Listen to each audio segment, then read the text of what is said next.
Okay, shalom everybody. We're back at it on Monday. Hope everybody's weekend was Tawab. Their Shabbat was Tawab. Shout out Kawakab and his congregation in Guatemala. Hope your brothers and sisters are doing well out there. Also shout out SOW Houston, Virginia, and Rochester. Hope your brothers and sisters and families are doing solid. May the Most High bless all the different schools and brothers trying to get this word out and commit their lives to the work. We've gone over all of those the class about the kingdom. We finished that topic, but in the midst of going over that topic, there was something in 2 Ezra 16 that I felt it was important to kind of elaborate on more in the topic, and we're going to go into that also. I know the title of the class is "Be Pilgrims on the Earth." I know that we're about to hit, that pagan holiday, Thanksgiving. We're not talking about that type of pilgrimage, right? But we're going to sit back here and explain how we as Israelites have to operate on earth as pilgrims. And we'll go into this to kind of give a little clarification on what we're talking about. So, let's go to 2 Ezra, chapter 16, verse 37. Then we're going to jump to 39 and 40. 2 Ezra chapter 16, verse 37. And then we're going to 39 and 40. God. 2 Ezra chapter 16, verse 37. Behold, the plagues draw nigh, and are not slack. Listen, when the scripture says the plagues are drawing nigh, and they're not slacking, for those of y'all who have been watching the news or not, I don't know, man, the plagues are coming. As soon as the United States made the apparent decision that they were going to allow the Ukraine under United States guidance and their guidance systems to start striking into Russia, everything just ran up on another level. Okay, they started sitting back here with their ATACMS and their long-range missiles, and even Storm Shadow missiles, and they're trying to get the tourist missiles to come out there too, which are even further distance missiles that are going to be striking into Russia. Once these bombs started entering into Russian territory, they haven't experienced a lot of casualties, but military locations and spots have been destroyed. But Russia, in response, they sat back here and deployed these bombs called Oreshnik nuclear-capable ICBM missiles. Okay, ICBM, these missiles can reach all of Europe. These ICBMs can reach all through Europe. They're not intercontinental. The intercontinental ones that they do have can reach the United States. But these ICBMs, they are nuclear-capable. They shot them, but they did not put the nuclear warhead on them. Yes, sir? They're intermediate, because they can get all the way through to England if they want to. Yeah. But those Oreshniks, they shot them high in the air, and none of the United States, or I say United States because it's their weapon systems, none of them could sit back here and shoot down all of these Oreshnik bombs. And they all sat back here and hit this city in Ukraine called Dnipro. And the United States was so shook, they didn't know if they were nuclear bombs or not. They didn't know if they were wired nuclear or not. They was going to sit back here and watch the show and see what Russia does in retaliation to those deep strikes into Russia. But things are getting bad. And it's a matter of time before the escalation gets even more intense.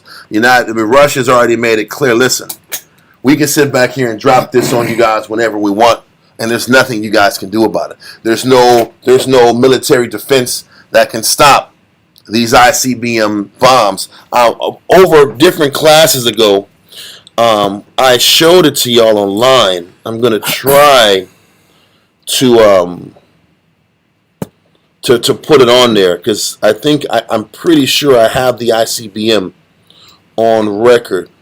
That intercontinental ballistic missiles, yes. I know I had it here. Maybe I don't. Maybe I don't here. but in the other, On the truck, right? It's on the truck with the wheels. yeah, it's something like this. But I had another picture a while ago that was a lot clearer and a lot scarier.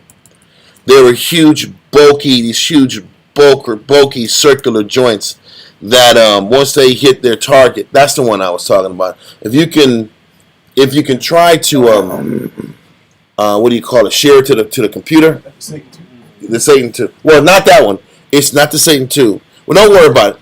Don't worry about it. This does enough because the class isn't about the bombs.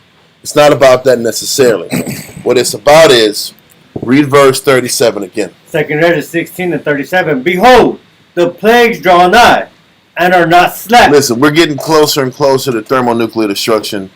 I hate sounding like one of those guys that, the end is near, doom and gloom guy, but it's closer than people imagine and think.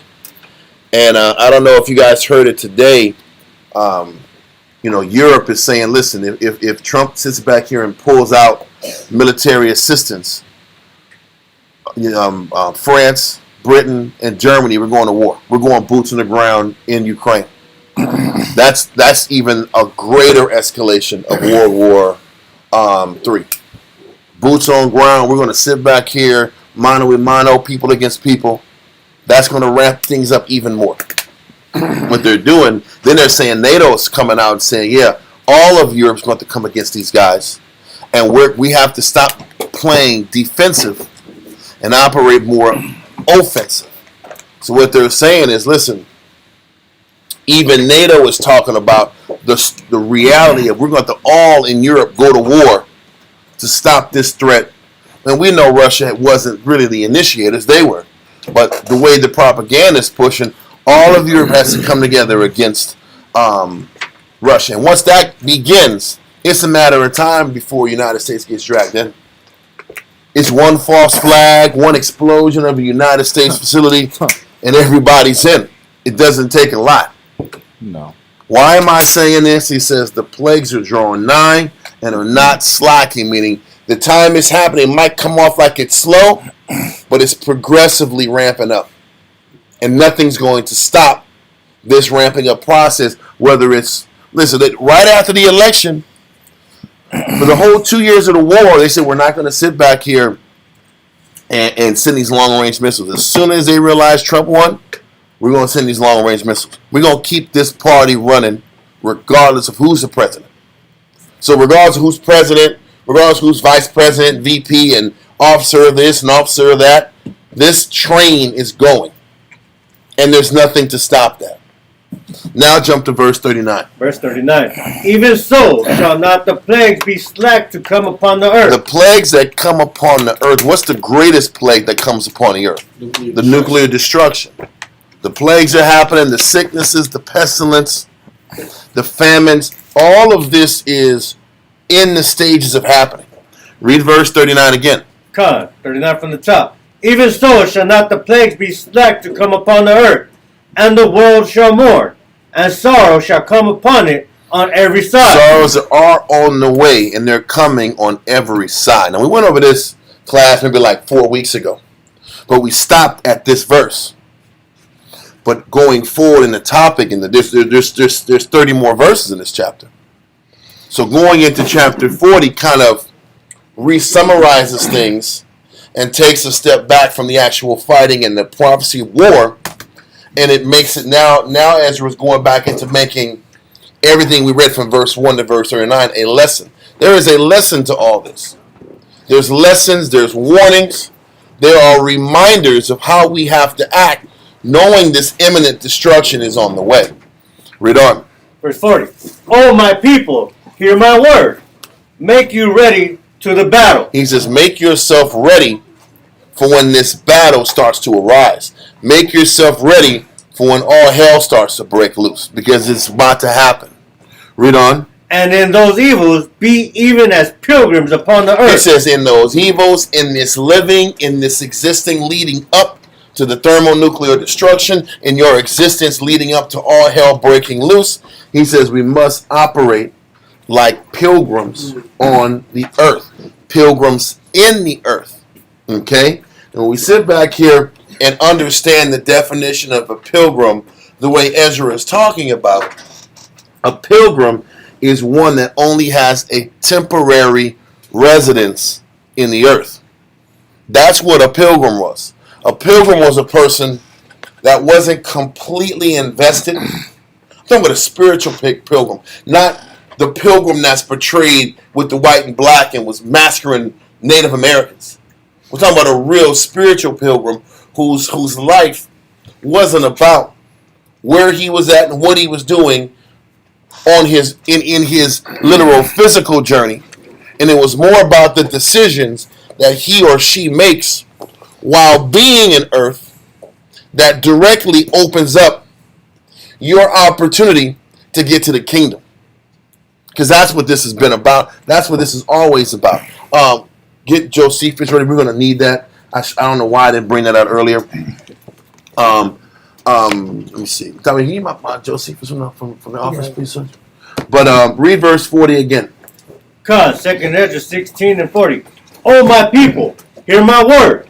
Make you ready to the battle, and in those evils be even as pilgrims upon the earth. He's letting us know that we're going to have to operate like pilgrims in order to be saved and to have the works justifiable for us to make it through all of these extremes and all of these evils that are about to hit us.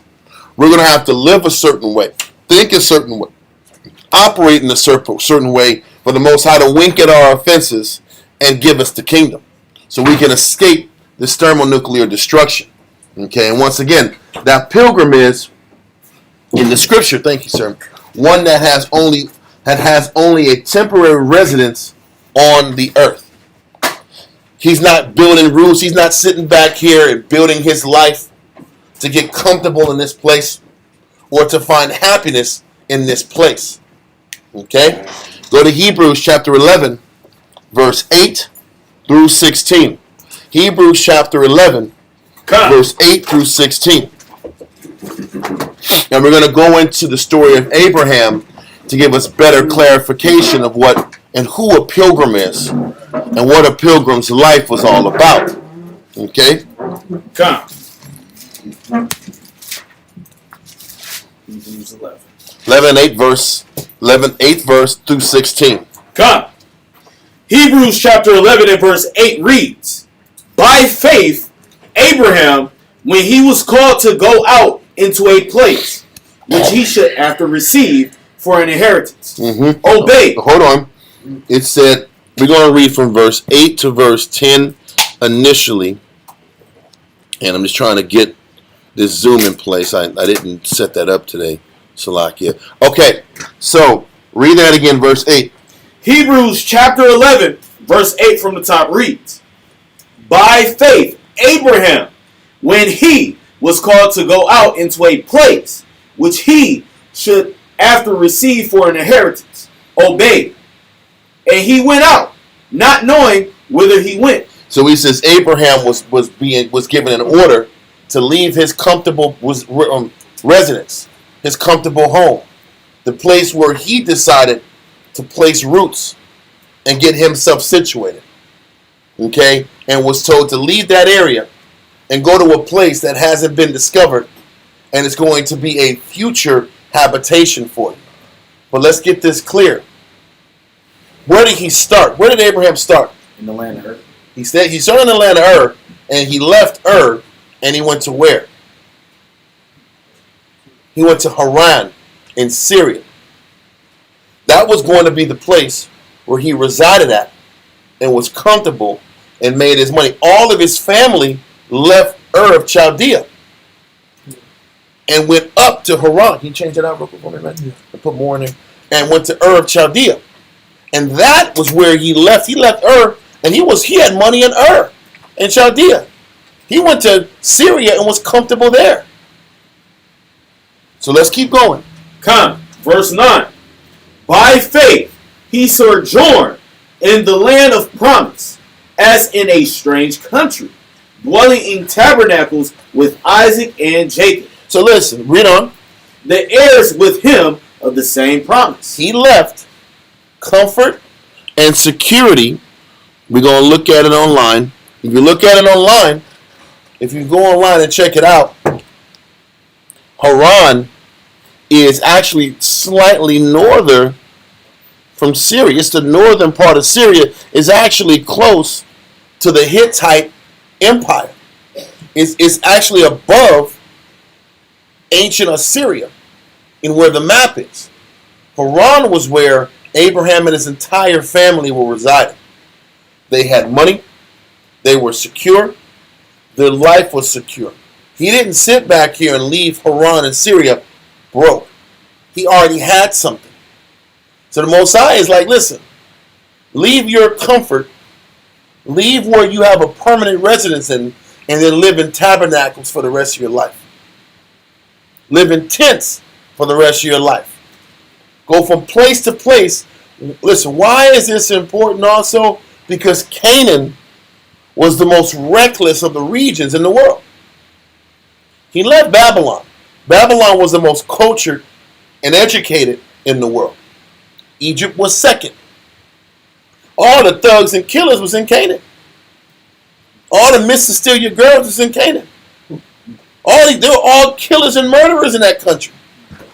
And the Most High said, you know what? I want you to leave. That's why they were so high up in the map. That was safe territory. I want you to go in around all these killers and maniacs. And I want you to establish a residence just by living in tents, going from location to location. That's how you please me. Yes, my woman. So he went from a city to dwelling in like tabernacles, like tents. He was in tents, huh? He went from a city life to actual tents. He was in a desert. Desert and tents and rugged living. Rugged and uncertain living. And that was him being a pilgrim on the earth. Living a life that wasn't comfortable, that didn't give him any earthly benefit at the moment. Because we know Abraham, when he died, he was rich. But when he left Haran, he was rich. So what's the difference? I'm going to leave a place to be rich again? What's the thinking behind it? What's the logic in it? A lot of us sit back here and we want to ponder on the logical decision in my life. What's more comfortable for me and my family? What are the decisions that I need to make for me and my family to live easy, comfortable, no stress? Let me sit back here and be in a certain neighborhood that I might be comfortable with. A certain side of town that I might be comfortable with. A certain type of living standard that I think I deserve. The Most High is sitting back here saying, you know what? No, I don't want you to be comfortable in Syria where there's no danger, where your wife isn't going to be in danger of being snagged for months. I want you to go in the belly of the beast, because I want you to walk this land that your children are going to enjoy, that your great-grandchildren are going to enjoy. Not you, but your family down the line is going to enjoy. So the reality is this. So what does Abraham got to ask himself? So I'm just living my life on earth now, while I'm in my prime in Syria. I got to live my life so other people can benefit from it that I don't even know. I got to live my life and sacrifice and suffer and live in a situation where my life is dangling right in front of my head just because the Most High wants me to do it to see if I believe in Him. And it's unnecessarily. Well, because I have something for my grandchildren back in her. I already got something for my grandchildren. I already have something for my family. Why do I got to put my life on the line for something for my grandkids? My family already got it. Why do I got to walk this land where everybody, with the reputation about murderers and killers and child killers, because that's what the Canaanites were? Don't want to raise my kids in this environment? Don't want to raise my kids in a Canaanite neighborhood? When right down the street, these Canaanites are killing my children or killing their children. Don't want to live here? This is what the Most High was having Abraham go through. So read verse 9 again from the top. Come, verse 9 from the top. By faith he sojourned in the land of promise, as in a strange country, dwelling in tabernacles with Isaac and Jacob, the heirs with him of the same promise. So he's still saying, listen, you guys are going to have something great. Just watch. You guys are going to have something great. The question is this. Did Isaac see the fruition of this vision happen? No, Isaac didn't. Neither did Jacob. Where did Jacob die in? Jacob died where? In Egypt. So none of these three patriarchs got to see the finished product of our entire nation benefiting from their sacrifice. Abraham didn't see it. Isaac didn't see it. Jacob didn't see it.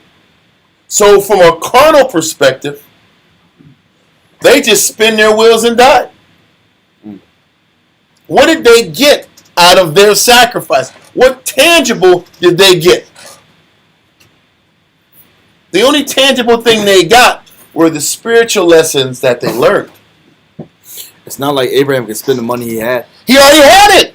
Listen, he had money in Syria before he came down to Canaan. He was rich then. Yeah. So it could the motivation couldn't be for the money.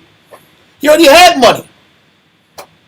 So why throw your life away around a bunch of killers and murderers? Yeah. And then you die in this land away from your people. There's a reason that Jacob had to go back up to Syria. Jacob and Isaac had to go back up to Syria for what? To get their wives. Because that was where their family and their people were. So their entire life, these three generations of men couldn't be around their family, couldn't be around their people. And they had to live a life in hopes that physically they might see the benefit of their labor. But in reality, what did they tangibly gain while they were living and breathing and existing in earth?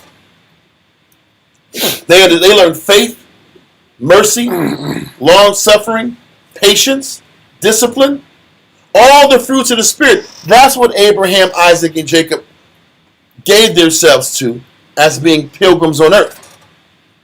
What are we supposed to be giving our mind to in our life while we're living and breathing on earth?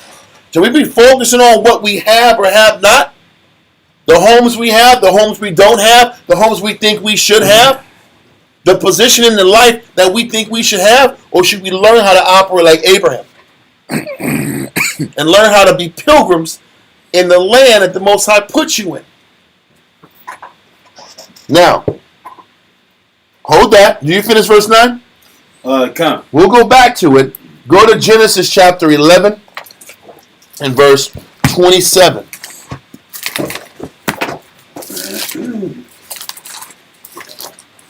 Genesis 11 and 27. What's that? There's one right here. Genesis 11 and 27. Genesis 11 and 27. Now these are the generations of Terah. Terah begat Abram, Nahor, and Haran. So Terah had three children. Read on. And Haran begat Lot. Let's keep going. And Haran died before his father Terah in the land of his nativity, in Ur of the Chaldees. In Ur. So Haran died. But Haran had Lot. This is why Abraham took on Lot as his nephew as they sojourned up to Syria. Read verse 28. Verse 28. And Haran died before his father Terah in the land of his nativity, in Ur of the Chaldees. Of the Chaldees. Read on. And Abram and Nahor took them wives. The name of Abram's wife was Sarai, and the name of Nahor's wife, Milcah, the daughter of Haran, the father of Milcah, and the father of Iscah. Read on. But Sarai was barren. She had no child. And Terah took Abram his son, and Lot, the son of Haran, his son's son, and Sarai, his daughter-in-law, his son Abram's wife. And they went forth with them from Ur of the Chaldees. to go into the land of Canaan. And they came unto Haran and dwelt there. Haran was at the very tip.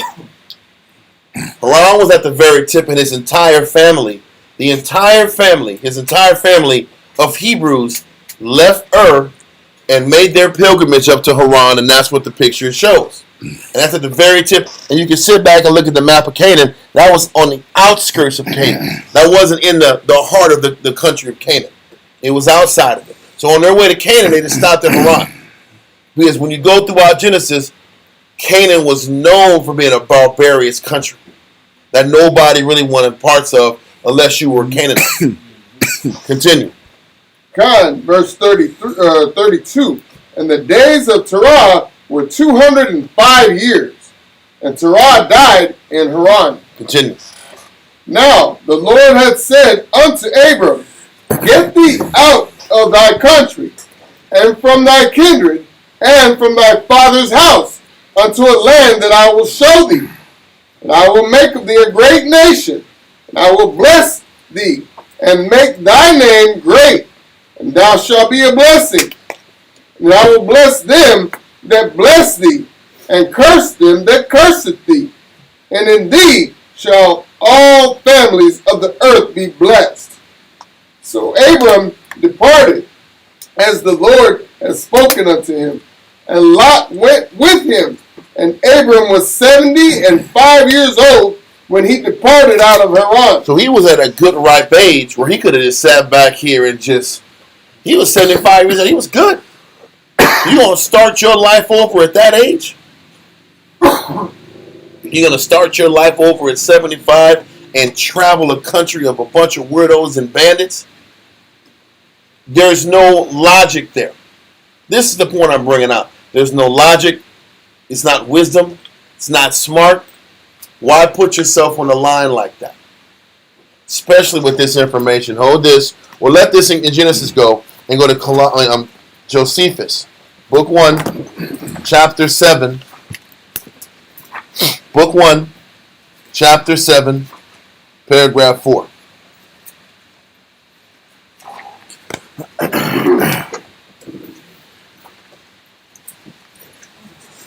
Paragraph 4. No, it's 2. Paragraph 2. Okay. Let me type this in. Page 38? Yeah, it's In the blue, Josephus. yeah. Josephus 172. 2? It's 2. It's 2. Read that. Josephus, Book 1, Chapter 7, Paragraph 2, page 38. Berosus mentions our father Abram without naming him when he says thus, in the 10th generation after the flood, there was among the Chaldeans a man righteous and great and skillful in a celestial science. So Berosus, once again, we went over this on Saturday. Josephus has to sit back here and validate Hebrew history by using other nations to prove that actually what happened to us actually happened. But Berosus said Abram was skilled in celestial science. Science and celestial science, and he was righteous. Read on. Line 159. But Hecataeus does more than barely mention him, for he composed and left behind him a book concerning him. And Nicholas of Damascus, in the 4th book of his history, says thus, Abram reigned at Damascus. Listen, Damascus is where? Damascus is Syria. He said Abraham reigned in Syria. That's dope. So that means he was rich. This wasn't some broke-ass peasant man in Syria or Haran before the Most High said, hey, come down here and do this walk and be a pilgrim and have no home and have no comfortable place and practically live your life in faith. And the only thing that mattered at this time was the acquiring of what? Spiritual lessons. That's what being a pilgrim is. Living your life acquiring spiritual talents and ability. Because that's all that matters once you have all the money you need. What else is left? What's the reason for getting up every day? Facing danger and sacrifice and toil and suffering. What else is there but to find joy in serving the Lord and gaining spiritual talents? That's what ties it in. He wasn't broke in Syria.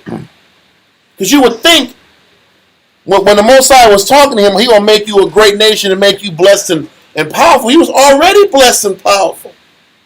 So the Most High, he kept his promise. He augmented his fame. He augmented his riches. That's true. But he already had it. So do you think his motivations was more riches? Not even a little bit. And that's an element of the truth where some men come in thinking they're going to augment their life off of the sacrifice of being a Jew. I think I've done some things. I've learned some job skills. I learned how to make my money. I learned some business tactics. I'm good now. I know you brothers do Eastern fragrances. I'll open up Southern fragrances. Yeah, it happens all the time. I'll open up Western fragrances. Western fragrances. Do you think I'm lying? It's true. Or they'll just change the name and do it something different. I'm just going to take what I've learned so I can come up. But keep going. I'm sorry. So people come here. I was waiting for that Southern fragrance. A lot of times, you said it perfect. People come here and a lot of times use this platform of the skills you're getting, because I'm not going to get this from Job Corps or from college. I'm going to get this. I haven't had any real development in my life. This development is so I can do something for me. Yep. They have that. You did good for yourself. I got here. I became Israelite. I did good for myself. Now I moved on with my life, because that was a phase. Yep. That was a part of my life that I needed to experience. But it's on to bigger and better things.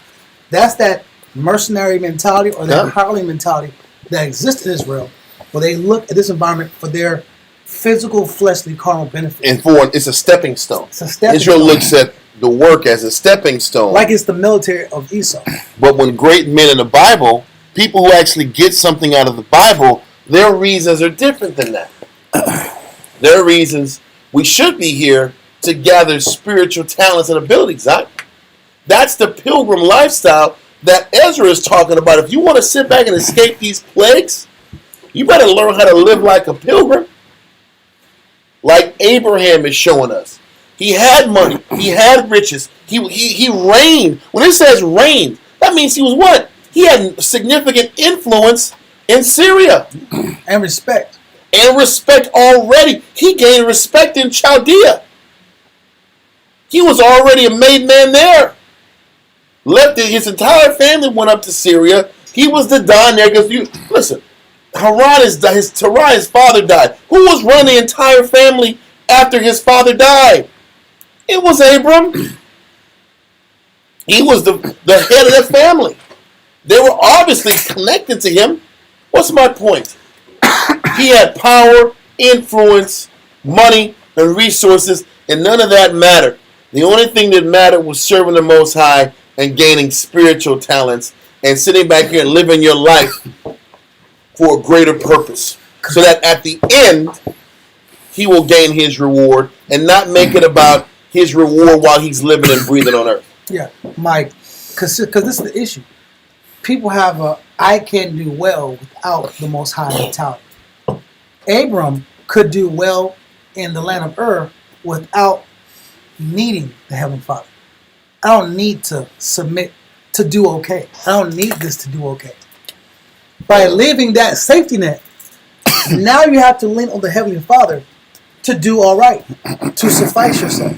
Why am I going to give up my independence for a God that I cannot see? And to live a life where I have no control over. Yeah.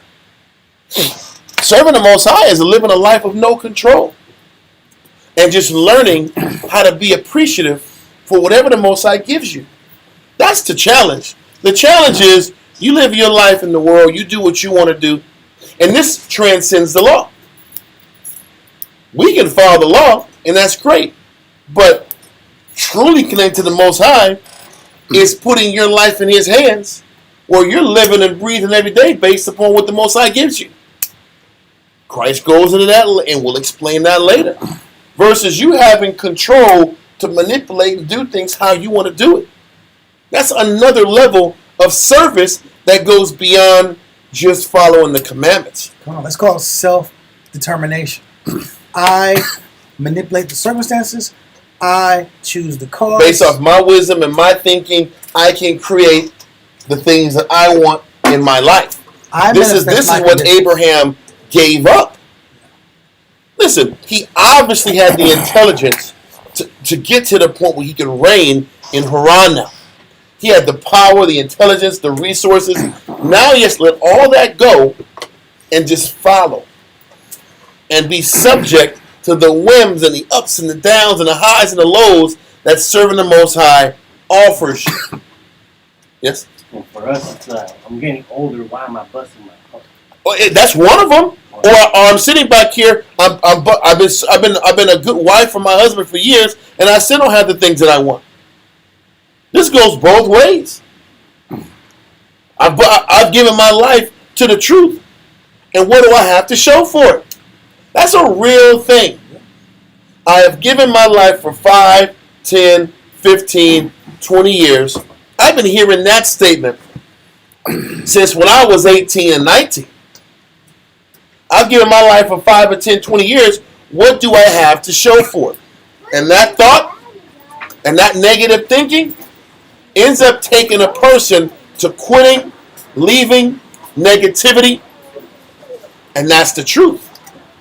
Close the door. Let these brothers be quiet. What's in it for me other than service?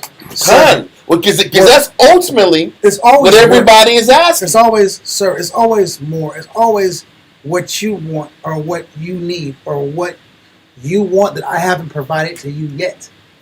Do I have to keep living like this? Son, that's the question most of us ask ourselves. But the answer is, that's not the mindset that Abraham had. Abraham found peace and happiness in just pursuing the Lord. And that's how living like a pilgrim is. Because if you can sit back here and learn that all the other stuff doesn't matter, and the only thing that matters is, have I increased in my humility, discipline, long suffering? Has my teaching gotten better? Have I become a better counselor, better listener? Has my abstinence improved? Can I stay on top of my flesh better? These are the things that if those things really matter, you can always find happiness in the truth. But the problem is this. How many people are happy that they've learned more discipline? How many people are happy that they've gotten better at serving their husband? And they've learned how to sit back here and be a better mother, a better student, a better teacher, a better counselor. Who values that? Because if you value that, there'd be no reason why people are upset and unhappy and unfulfilled in the truth. Listen, I do value that, but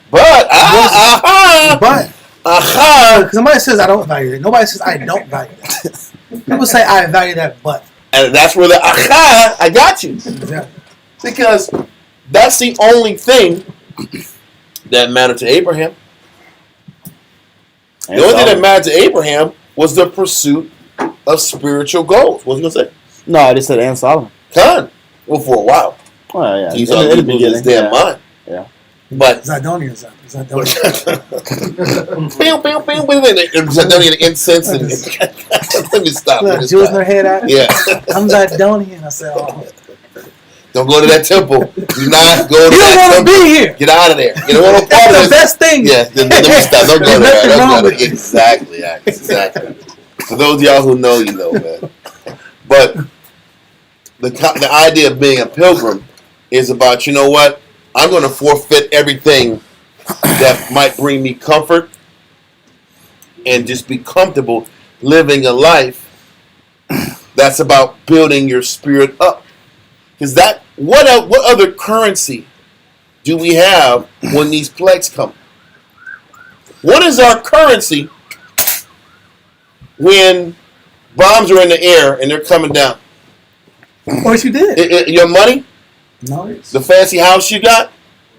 The nice whip you got? You stun it? That's just you paying for $700 a month for? $700 plus insurance? Slave note. That's literally almost a one bedroom, man. But I got my whip. People don't like that. So the point is this. What currency must you have when the plagues come?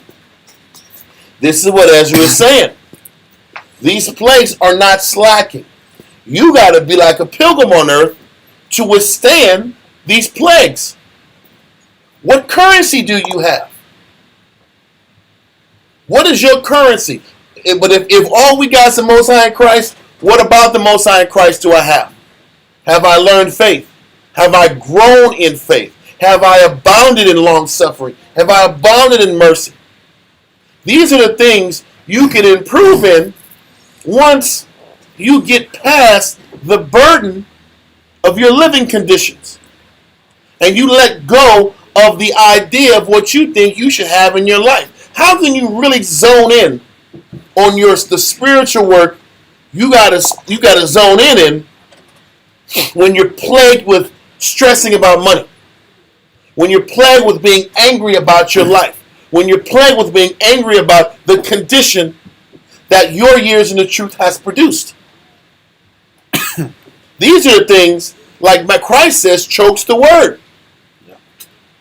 The desire for the world chokes the word because it chokes the motivation to embrace change and sacrifice.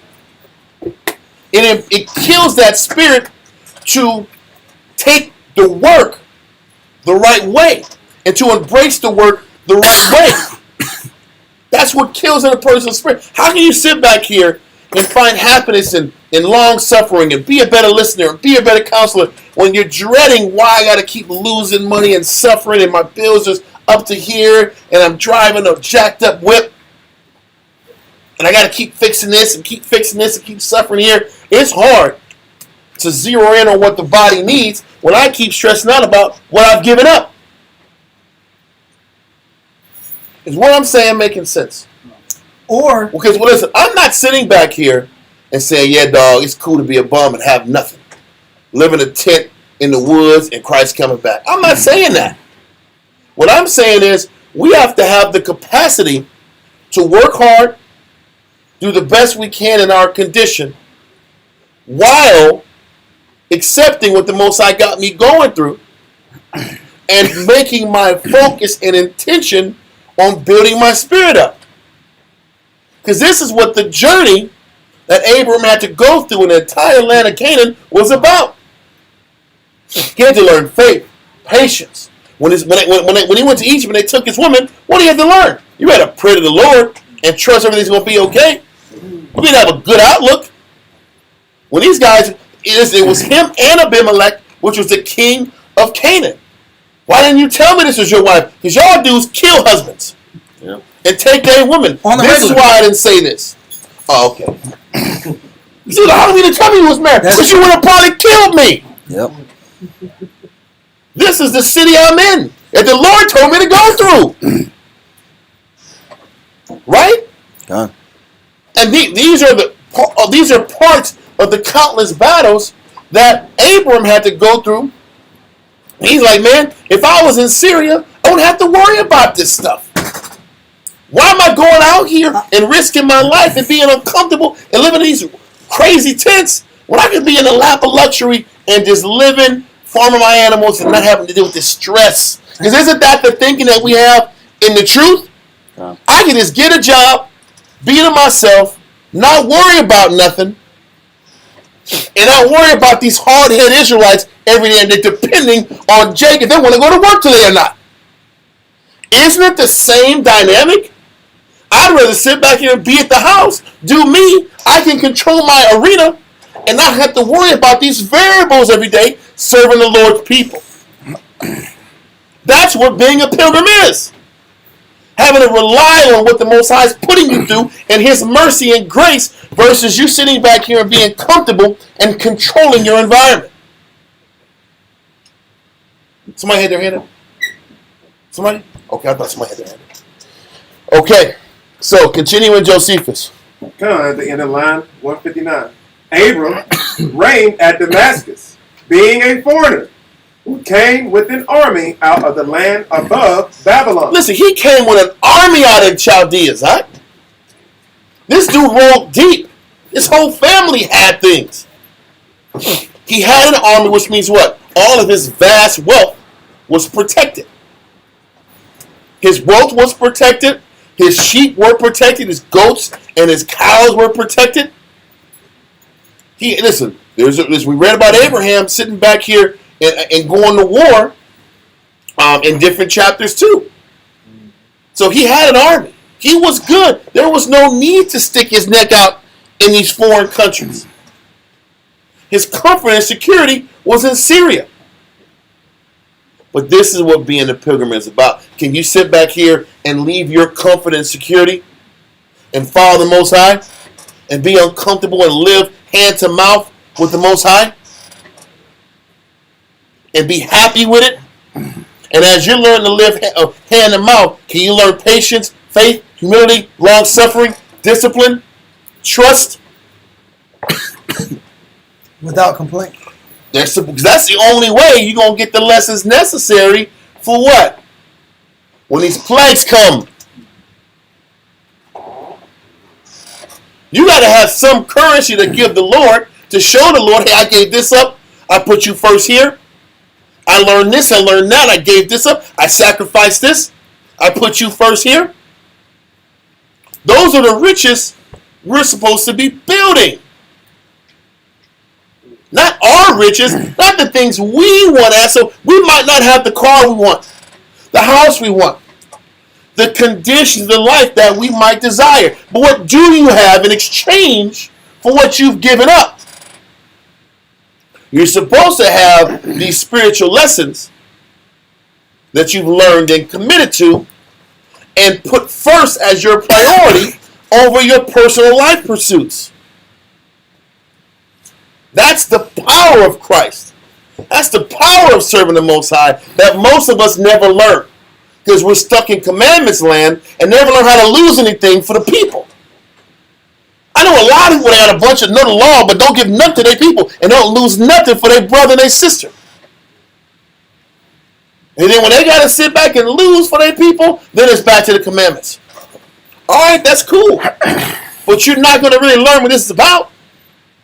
What was your hand up, Naga? So like, I just think it's interesting that the parable of the rich man, Christ. We're going there. We're going there. That's going to probably be part 2. Geo. Is it do or Geo? I think it's Geo with the UX. Geo. There's a lot, but before we go into all that stuff, because Christ explains the life of a pilgrim in very clear detail. But Abraham was the first story of being that pilgrim, of putting on the line and getting past his comfort and learning what it feels like to not have control over nothing. And he gave up control. He gave up control to serve and to live hand to mouth to the Lord. If that ain't humility, if that's not faith, that's what faith is. Faith is giving up your power and your control and giving it to the Lord and letting Him guide and dictate you where He sees fit. And for those of us who lose it when we lose control, we have zero faith. And without faith, it's what? You can't please the Lord without faith. So when these plagues come, guess what? You ain't got nothing in the bank to give Him. Because you want to control everything and have everything under your terms. Continuing to Josephus. Abram reigned at Damascus, being a foreigner, who came with an army out of the land above Babylon, called the land of the Chaldeans. So he left Chaldea, of Ur of Chaldea, with an army, and he was rich. He was loaded with army. Read on. But after a long time, he got him up and removed from that country. He removed him from what country? Syria. So he got comfortable in Syria. He said after a long time, he sat back here and raised roots in Syria. He was chilling, living his life. And Moses said, okay, I don't want you to get what anymore? It's time not to be what? Comfortable. I got to pull you out of your comfort. You got to follow me. What do you think serving the Most High is all about? taking us out of our what? Comfort zone. What do you think this is every day?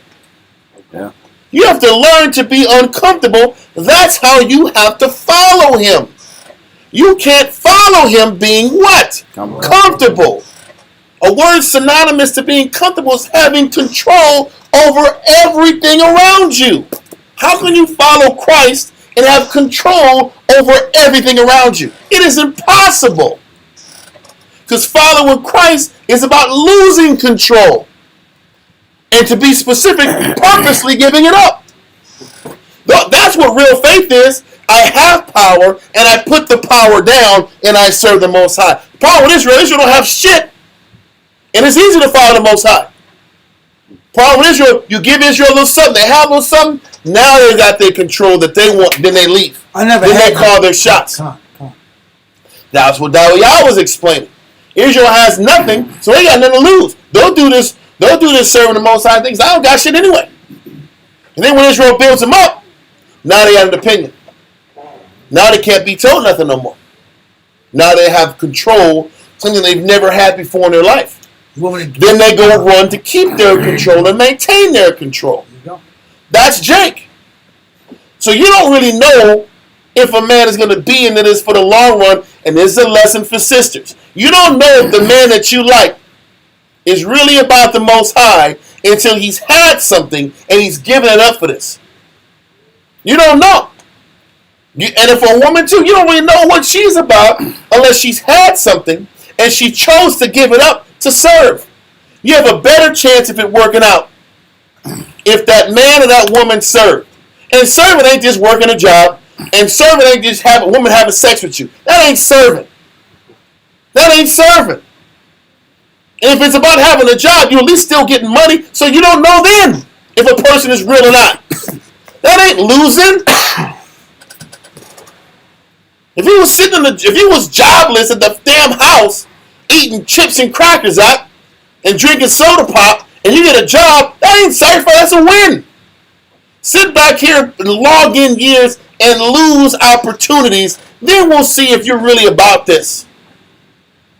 You gotta lose first. Now okay, this person might have some staying power. Can you lose and be okay and keep pushing forward? Because your goal is about the growth and the lessons you're gaining in this? Or you're just waiting for the next job to come and you take it? Next Benny. Benny or benefit? I didn't know that was the side word until he said it. I was like, Benny, what does Benny mean? Benny? Is that money? I'm looking for the next Benny. Now we know Benny. I got to put it on the screen. Benny equals benefits. Yes. I don't know. Is that a real thing? Is that a thing that people say? Maybe I'm like out the spirit. It's really about me. Now we know. I ain't another Benny. The entire class is educated. But that's the issue. But once again, Abraham's life is giving us an explanation on what sacrifice is. You got something. You have talents and abilities that can take you somewhere. And you put all that aside and you serve and you lose and you consider. That is what Christ is looking for. Now you're in the game. Now you're in the game. This is what he's looking for to determine if you're going to gather the necessary lessons to get to the kingdom. So let's continue. But after a long time, he got him up and removed from that country also with his people, and went into the land then called the land of Canaan, but now the land of Judea. And that's all I want. We can go further down there. What I wanted to explain in this paragraph was that Abram was rich, and he had an army before he left Chaldea. He was good. Then he got to Syria and got comfortable for many years. He was in Syria for many years. And Moses said, you got to get up, man. It's time. You got to serve me now. And that's losing all of his power and control. And that's the lesson we have to start learning if we want to please the Most High. So let's go back to Hebrews now. Come on. We're in verse 10. Hebrews 11 and 10. Hebrews chapter 11 We're already on there. in verse 10 reads, Yeah. Okay.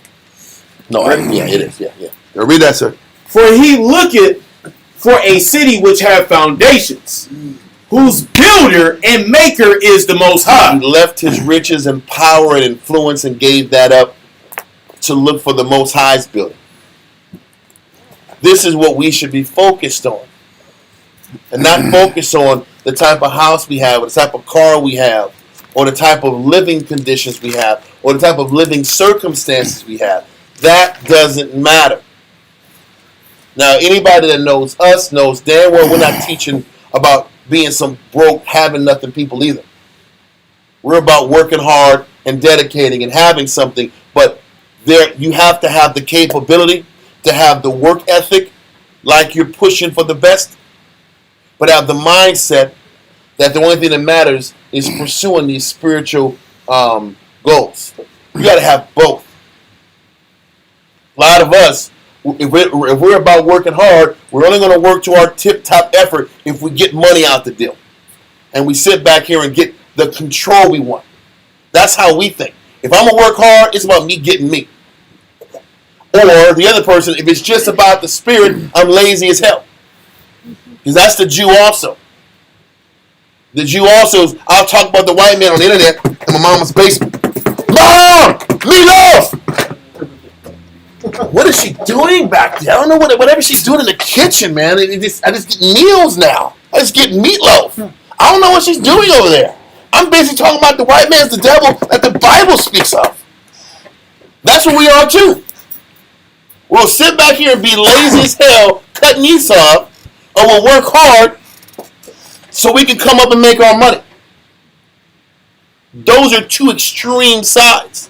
Can you work hard, dedicate, be committed to your responsibility that you have in your household? If you're a sister or if you're a brother, commit yourself to serving the Most High. And understand that if you're working for the body or for the camp, you're not going to sit back here and see that you're coin. You know what's crazy? Brothers know when it comes to their women. These women got to work these jobs and give these checks up, and they have very little to show for it. But a lot of men can't accept, you got to do the same thing on your side. The body comes first. It's different for me. Oh, is it? It's about servitude for them. You got to serve me. You got to deal with your life because your sacrifice, baby, you don't get to the kingdom for this. That's that malarkey game Jake want to get. You gonna get to the kingdom by contributing to the body. You dig? It's about the body. We ain't sit about getting these lame angles to the ribs, but now I want to live it yourself. It's about the body, brother. What about that? Well, you got to give your stuff up too. Jack. Yeah, we can go 70 Jack. We gotta use sucker. wisdom. We gotta use wisdom. Man, all these words, it goes both ways. We don't like it that way. What you gonna say? That?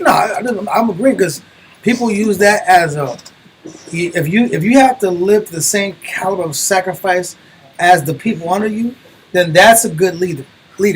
But if you don't have to commit yourself, but they do, that's a one-sided man. That's the Most the point. High's against one. And the Most High sees it, because that's not what Abraham did.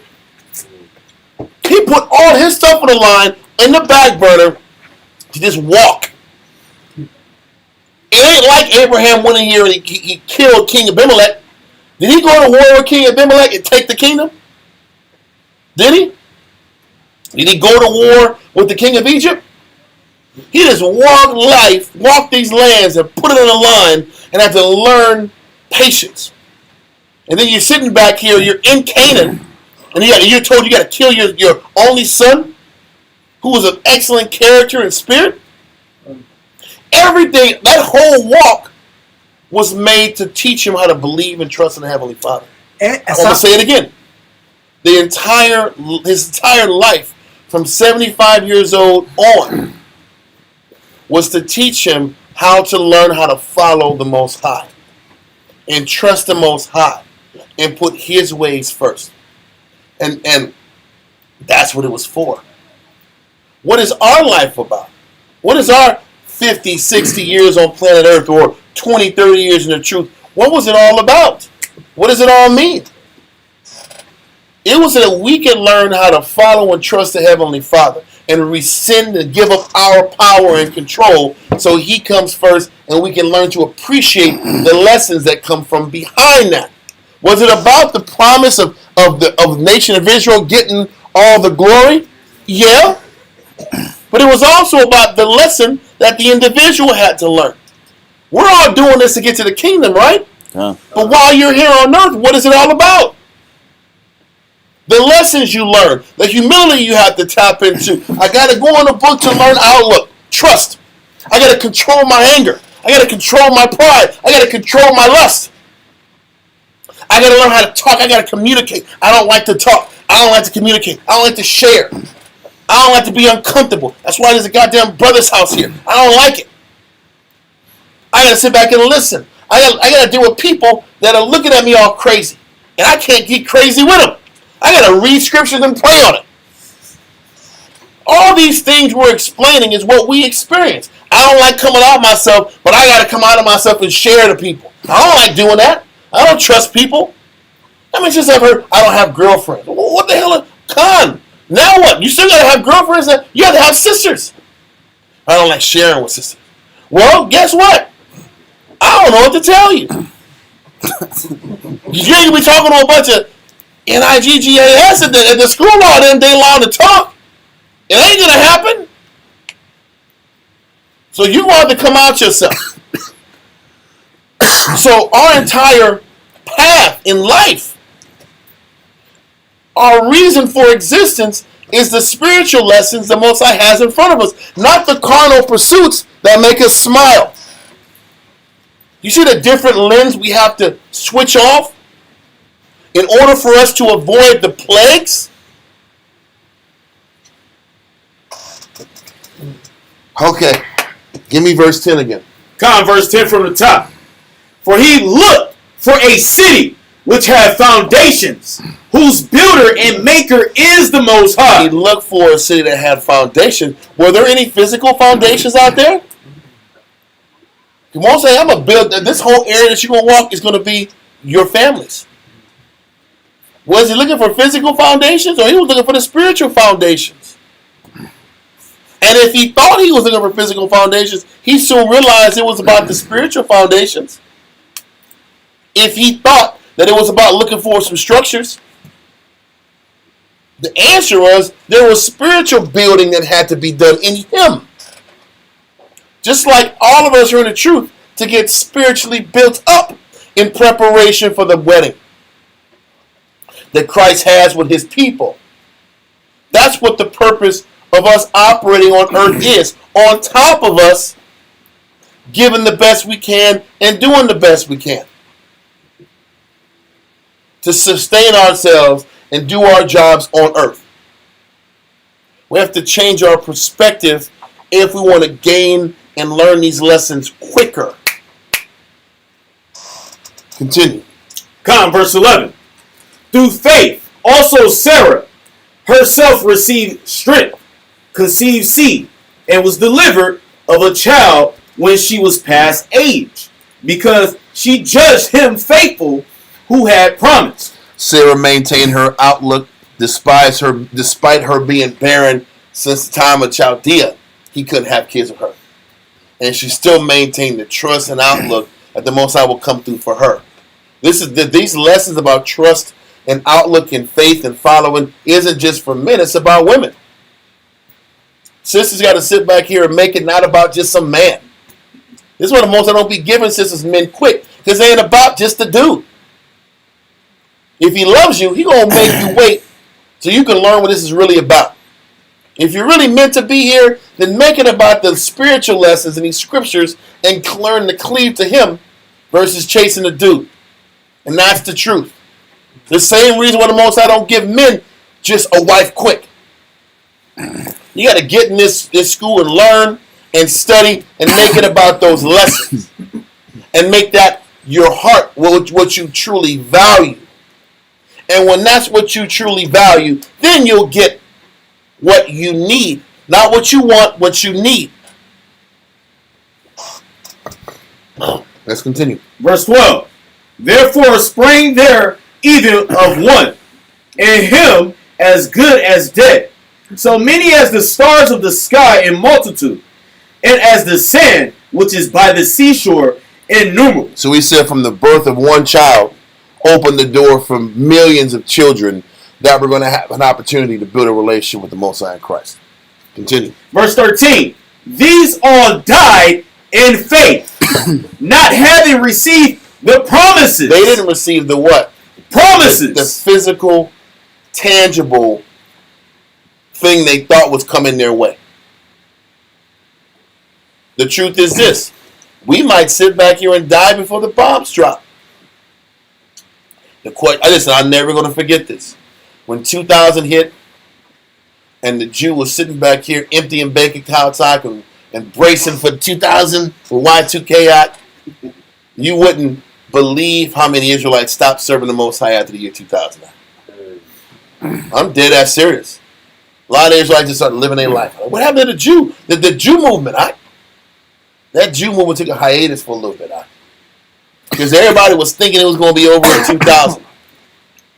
And they didn't realize what this was really about.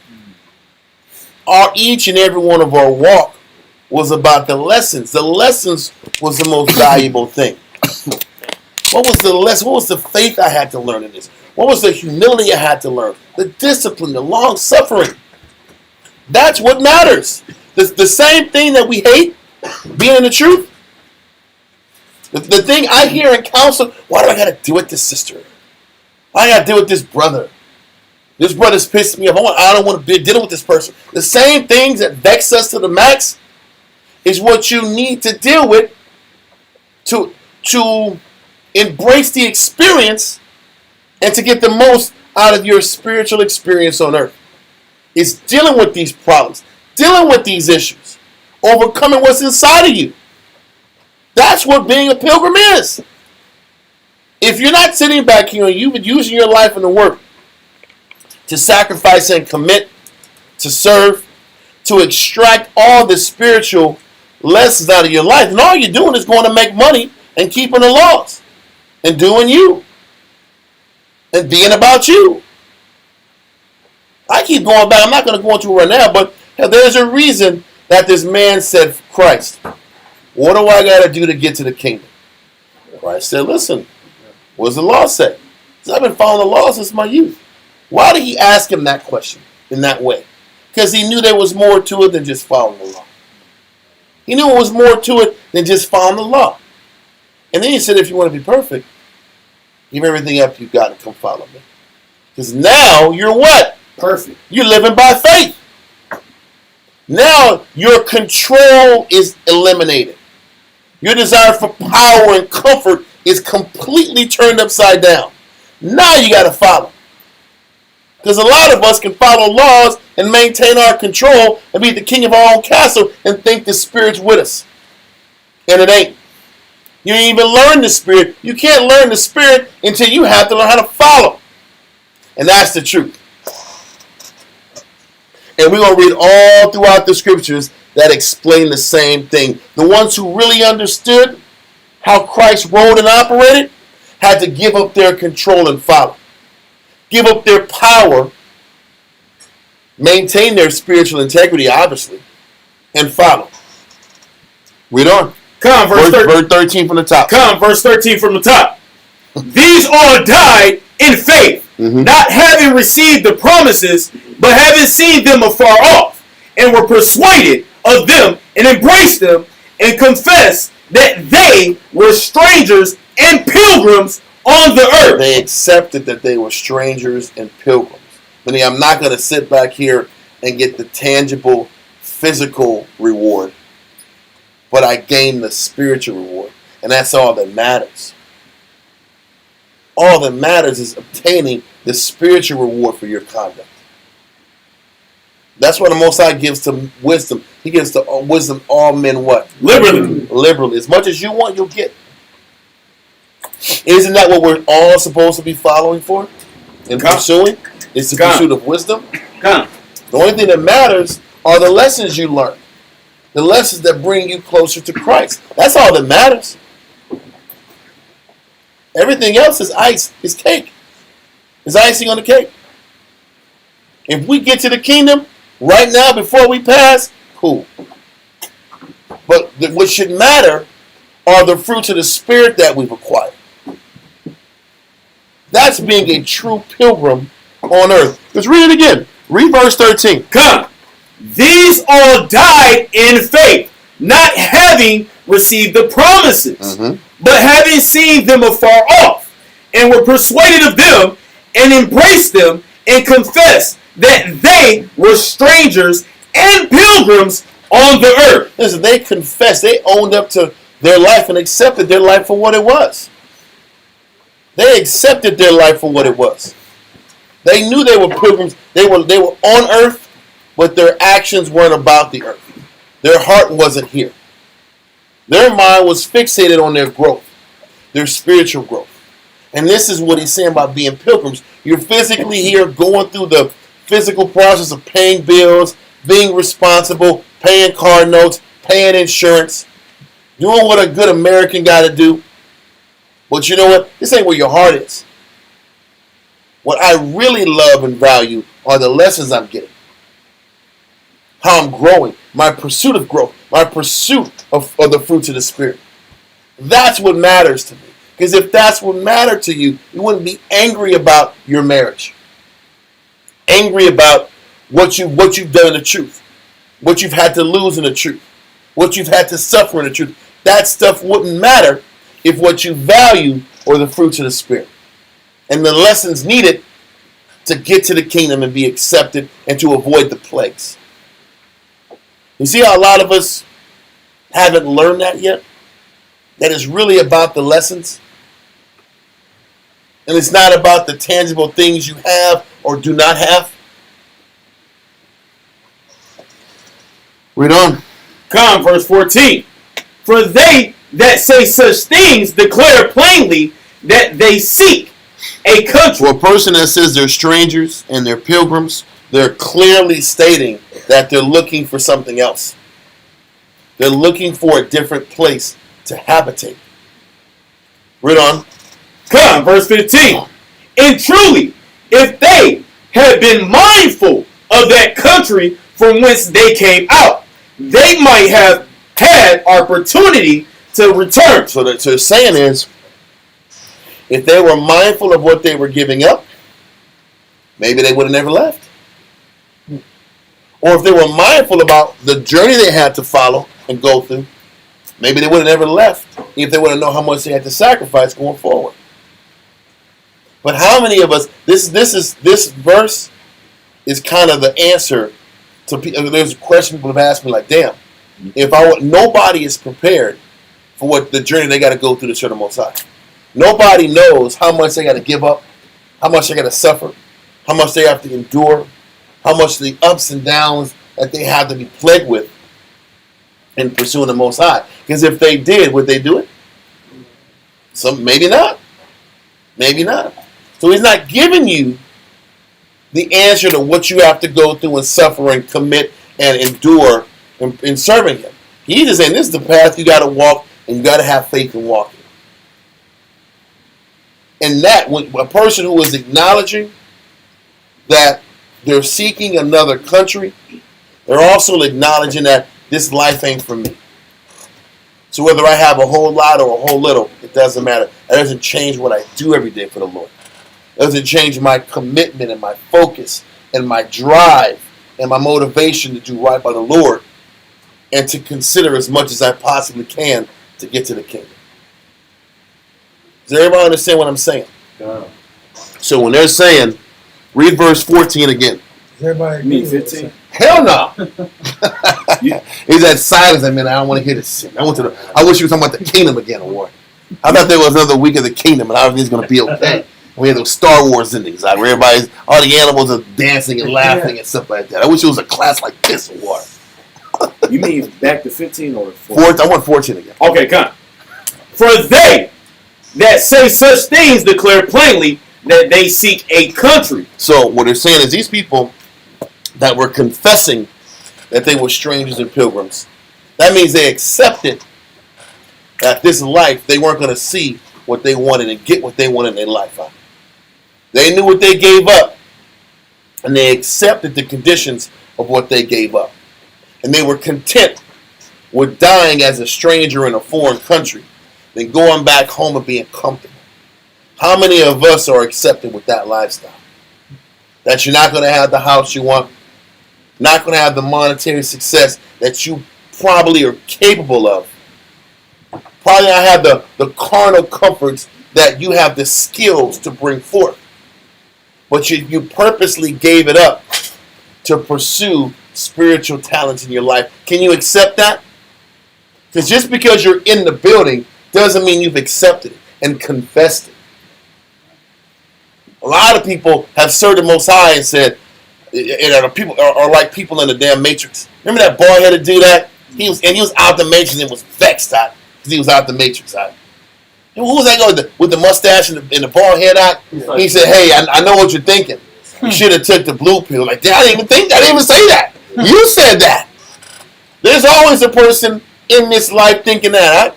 I'm going through the motions, but I'm unhappy that I committed my life to the Lord. That's a person that hasn't confessed that they're pilgrims and strangers on the earth. You got to get to a point where you accept that I gave my life up to serve the Lord. Wherever I go, high or low, good or bad, it doesn't matter. I know what I value more than what I could have did in the world. I value these lessons. I value the works that I've accumulated over these years. That matters to me. And I can go home and rest knowing I did everything I could to be the best form of myself for Christ. And I will hang my hat on that when these chariots come. That's the mindset we all need to work towards. In the cipher. Yeah, that was a cipher. There's a bunch of ciphers in Israel out. Women and men. Cyphera. Cyphara. Cyphera. Safara. Yeah, they're like Hebrew. Safara. There's a lot of Safaras and Safars in Israel. So, let's continue. Verse 15. Verse 15. And truly, if they had been mindful of that country from whence they came out, they might have had opportunity to have returned. A lot of people think about turning back, but what does Christ say about people that put their hands to the plow and turns their head back? Not fit for the kingdom. You're not fit for the kingdom, man. So you don't want to sit back here and be regretting about what you gave up. That means you don't value the lessons Christ gave you. You don't value the life Christ gave you.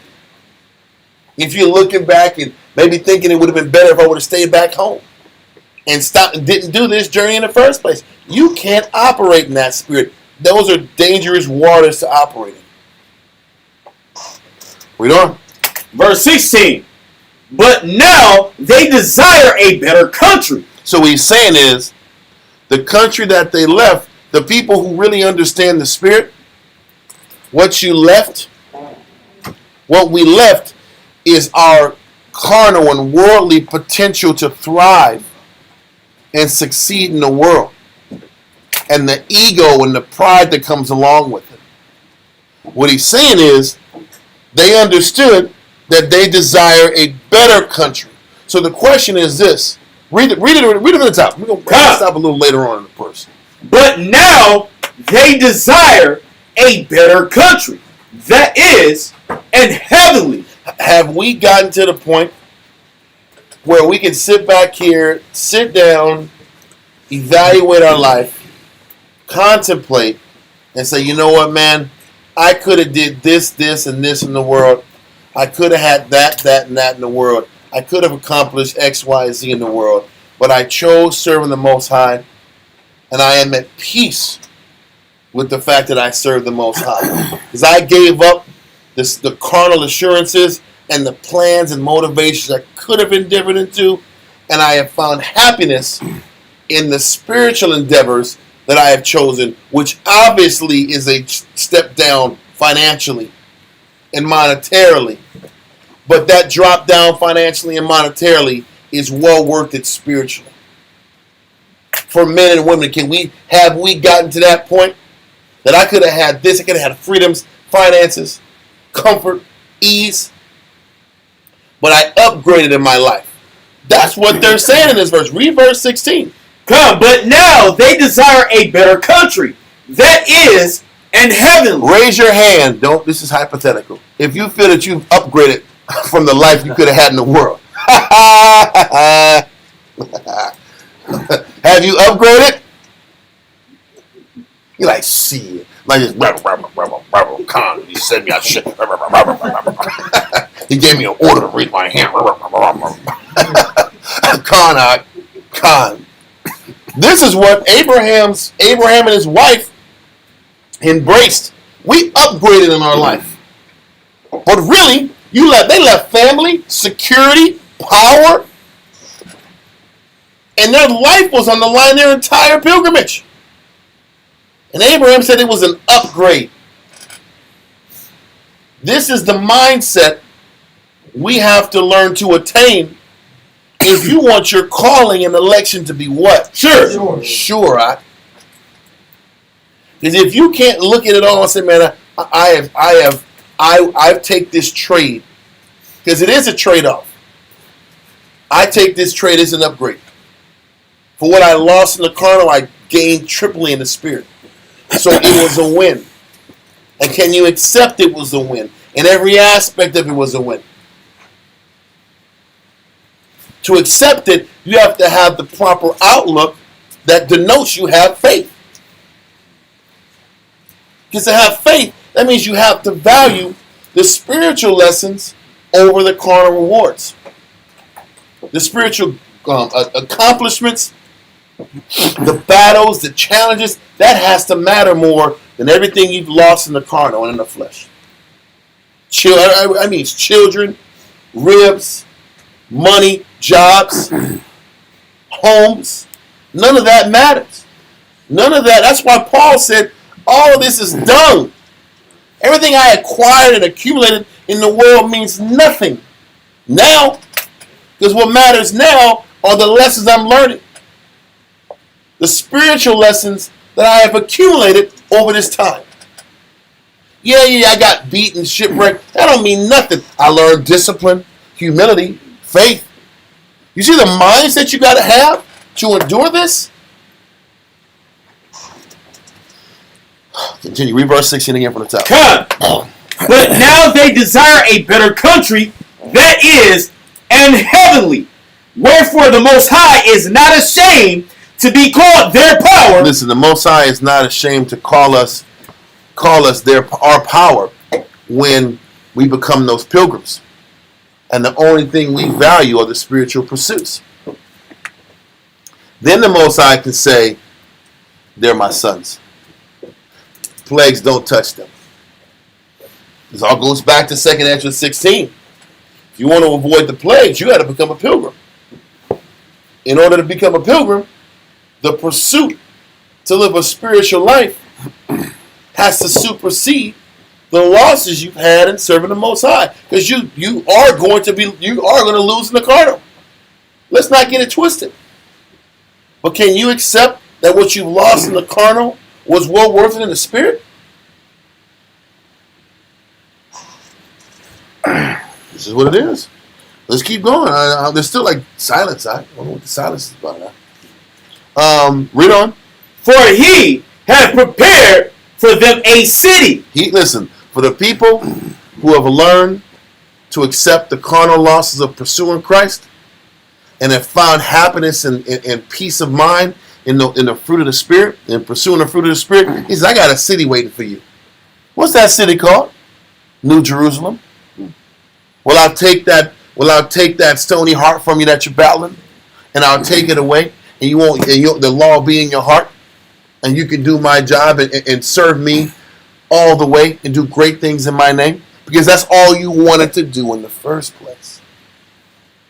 Get it? Once you show Christ that all you want to do was please him, then he'll reward you with the capability to please him on the greatest level possible. But if you're torn between finding happiness and losing your life on earth to gain something spiritual, then what are you doing? Then why would you get rewarded with eternal life if you're unhappy living this life in the first place? Don't say. His name is Pico, the sprinkling of the water name. That's not going to do nothing for you. That thing clean. Is it sprinkling the what? The sprinkling of the water, Mhm. we have to do so many changes. That's why he sprinkles with the water. You Yep. got to get clean. You can. But you got to love the cleaning, huh? You have to love the life and the purging and the lessons and the fire that comes with the tribulation. Do you love it? Do you embrace it? That's how it. And he says the stranger or the stranger and the pilgrim gladly leaves what he has in exchange for what's out there. Okay. From there, let's go to Luke chapter 9, verse 57 through 62.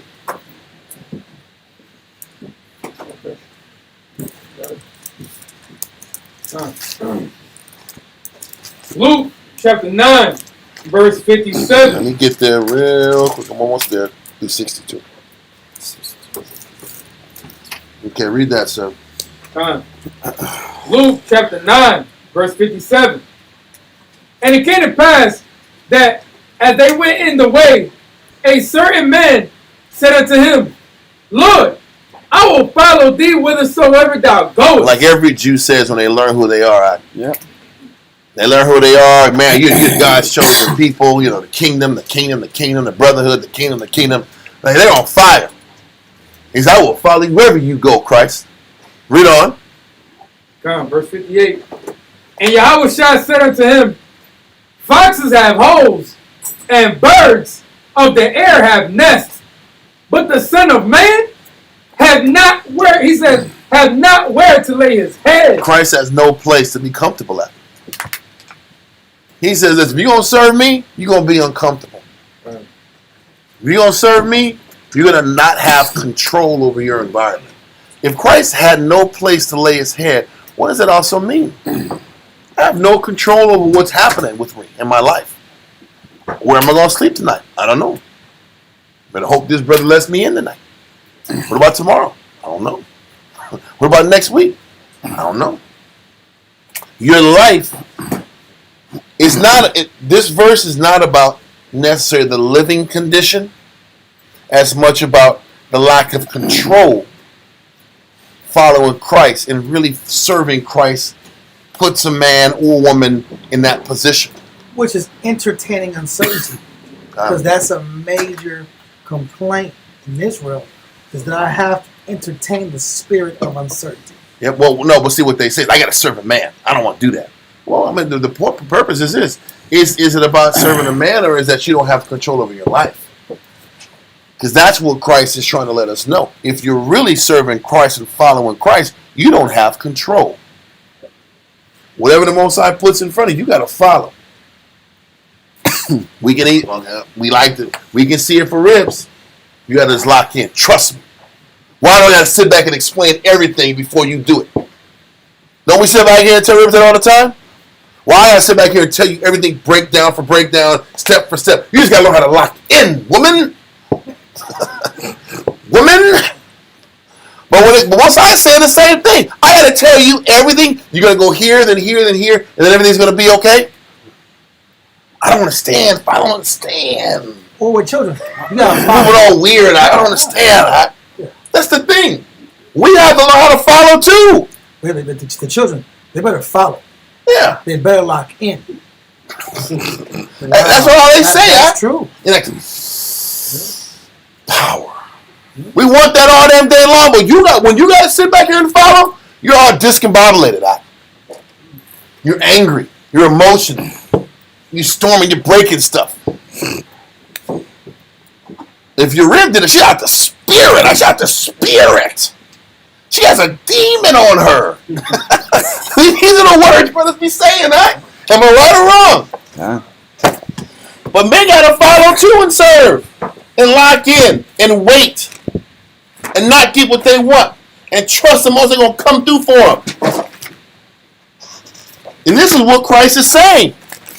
It's not necessarily about the housing. This is about every day is going to be different. And you don't got control to dictate when you're gonna leave somewhere, when you got to stay, how long this council going to be. I had plans Forget your plans. Forget your time. We had a big date tonight. Listen, bro, we got a council tonight. Whatever your plans were, throw them aside. Oh yeah, we got Sunday service. Oh shit. I see brothers' faces. They humbly just sigh.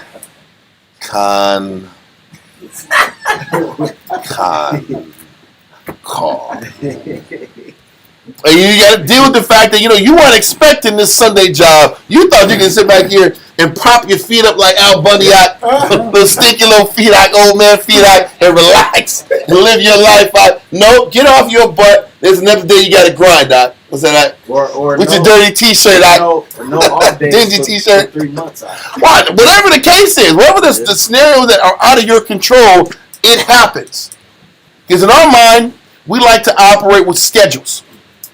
I work this time and I stop and I go do what I got to do. I work this time and I stop and I go do what I got to do. But that's not how the Spirit works. Actually, the Spirit turns things upside down because you got to learn how to wait. And He pulls you out of your routines. And how do you act when you can't operate in your routine?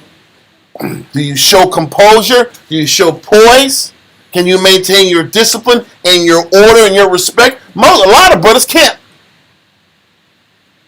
And this is why the Most High keeps flipping their life upside down, because they're going to have to learn how to deal with these adjustments. So Christ, if you're going to follow me, your life's going to be in a scenario where you don't have control over it, of the ebbs and flows. And can you live with that while following Christ? So read verse 57 again. Luke chapter 9. Verse 58, I mean. Luke chapter 9, verse 58.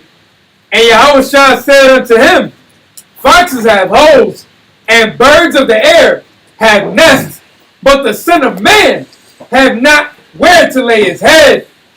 And he said unto another, Follow me. So Christ told another person, follow me. Obviously he was listening. Obviously he agrees. Verse 57 and verse 59 are examples about people who agree with Christ, who see the truth. But both of these guys have problems with what? Adjusting. Putting your life last and following Christ. It's one thing to believe in Christ, but can you believe in Christ and forfeit your life? That's the other thing. Both of these guys agree with Christ's message. He said, well, give up everything you got. This is another verse says that. Give everything you got to follow me. Oh, man. I don't know. It's so confusing. It wasn't confusing 5 minutes ago. Keep going. Read verse 59 again. And he said unto another, Follow me. But he said, Lord, suffer me first to go and bury my father. So the truth got to stop so you can handle your personal business? Isn't that how Israel rolls? Yep. I will lock in after I do this. I will lock in after, because there's more priorities I got to take care of first. We do this all the time. Our priorities in our life matters more than dropping what you got and adjusting to Christ. Read on. Yahushua said unto him, Let the dead bury their dead, but go down and preach the kingdom of the Most High. And it's not on your time. This is what he's the underlying tone. Preach the kingdom of the Most High, not on your time. Because the carnal guy is, wisdom is, let me take care of this business, then I'll serve the Most High after that. That's what Israel does all the time. But following Christ about, you got to teach Christ on his time, not your time. Until the need is satisfied. Come on. Because that's what this life is about. And most of the time, it's not on your time. People need counsel when you're tired. Your wife needs counsel when it's 2 o'clock in the damn morning and she's crying. That's when it's counsel time. You got to sit back here and invest in your child when you don't feel like doing it. You got to deal with knucklehead Israelites when you don't feel like knuckleheading that day. You don't want to do it. Those are the days you got to counsel the most. That's when Israel wants to flip out. When your nerves are already bad. I'm going to use those Jake terms. My nerves is bad. Yeah. When your nerves is bad is when Israel acts like, they're acting all wild out. Like, what is going on here, I right? just don't get it. They're just sitting back here hitting books. I'm just angry. Now I got to counsel. I don't feel like it. But you know what? The need presents itself. Let me deal with it now. That's what service is. This is what Christ said. You want to sit back here and teach the Lord when you feel like it. Not when it's needed. It's a blue sky. Was it really about the fact that was it about the damn funeral? Or was it the fact that I don't want to do it right now? I'll do it when I feel like doing it. It's not about control. And I want to serve when I feel like it, if I feel like it. I want this truth to circulate and be dictated by my whims. And there's a lot of Israelites like that. I want to circulate around my whims. When I feel like teaching, I'll teach. When I feel like counseling, I will counsel. When I don't want to show up, I won't show up. But give me that respect as a teacher and a leader. But I want that respect. Respect me as if I'm a leader, but it's on my time. So this is what this is all talking about. It's about our desire for control and not our desire for service. And these individuals haven't learned how to follow and lose and embrace that loss. Continue. Verse 61. And another also said, Lord, I will follow thee. But let me first go bid them farewell, which are at home in my house. It's still about all that. If I'm going to be gone, let me be gone. Me telling them bye one more time, what does that matter? So Christ and his 12 apostles got to sit, and you go to your mama's house out and have a last meal and you cry with your mama out. So Christ and his apostles are going to be sitting here waiting for you to do that out. That's what he's saying. Because you're gonna hold here. I'm going to go to my mama's house, talk to my people, then I'll get with you when I'm done. Because you're going to keep making excuses. That's the issue Paul had with that one servant. You had to go all the way back home and come back to the work. That was John Mark. That was John Mark. I can't deal with John Mark, bro. I can't deal with this dude. Yeah. He stopped everything. Everything got to stop. Go all the way back home to what he had to do. Done. That's that same spirit. And the work has to stop. And this is an Israelites who know who they are and believe in the truth. It lets you know this is more than just following the law. Christ is showing these inadequacies in men who believe. There are a lot of men who believe but desire control and wonder why the Spirit still ain't with them. You telling me, guy, in verse 57 and 58, 59 and 61 didn't follow the Torah? They followed the Torah, but the Spirit of Christ wasn't with them. All three of them were examples of the Spirit not being with them, but they knew the law. And they believed. A lot of Israel believes but don't want to follow. A lot of Israel believes but don't want to submit and lose their control and their power. The nation of Israel is full of cats like that. You got your hand up, crying? Even just going back to this verse, as far as let them go bid them farewell, that's just going to hold them back. I know. And also, all that's going to do is create second thoughts. Yeah. Yep. They're going to start doubting. I don't know if I should do this. My mama might not let me go. She'll be holding my leg and crying and pleading. Just think about it. Yeah. Oh, but I got Christ waiting for me. But you're setting up an excuse. Because that spirit is, listen, I would do it, but everybody really needs me right now. You're just, this is a personality that sets up excuses not to serve. This is why when Abraham had to kill Isaac, did he tell his wife? No. He didn't tell Sarah, I got to kill my baby, She had man. no idea. Because if he would have told Sarah, what would Sarah have said? You can't do this. She's going to cry and flip out. This is our only child. What are you? You're going against the prophecy. Don't take him. All these circular conversations, and Abraham would have been a greater battle. Don't take my son from me. That's what she's going to say. She's going to cry, mourn, to my son from you, have a major fight, blow out, and then you got to sit here and do this long journey with that in the back of your mind. And Isaac would have been told, There'd have been this big old kerfuffle, like he says, been this big old battle at the house, this chaos. Yeah. What for? Because I was looking for somebody to convince me not to do it. That's if he would have did it, he would have did it to be convinced not to do it. To feed that. What do you think this guy is going? He's going there to get convinced not to go. Yeah. But you can sit back here and go and send the letters later. Hey, I'm out here. I decided to follow Christ. Love y'all. Right. I'll be back home when I get here. Yeah, when the Spirit Christ is going at the spirit of men. Control, fear. I don't want to follow. I don't want to accept and serve under these particular terms.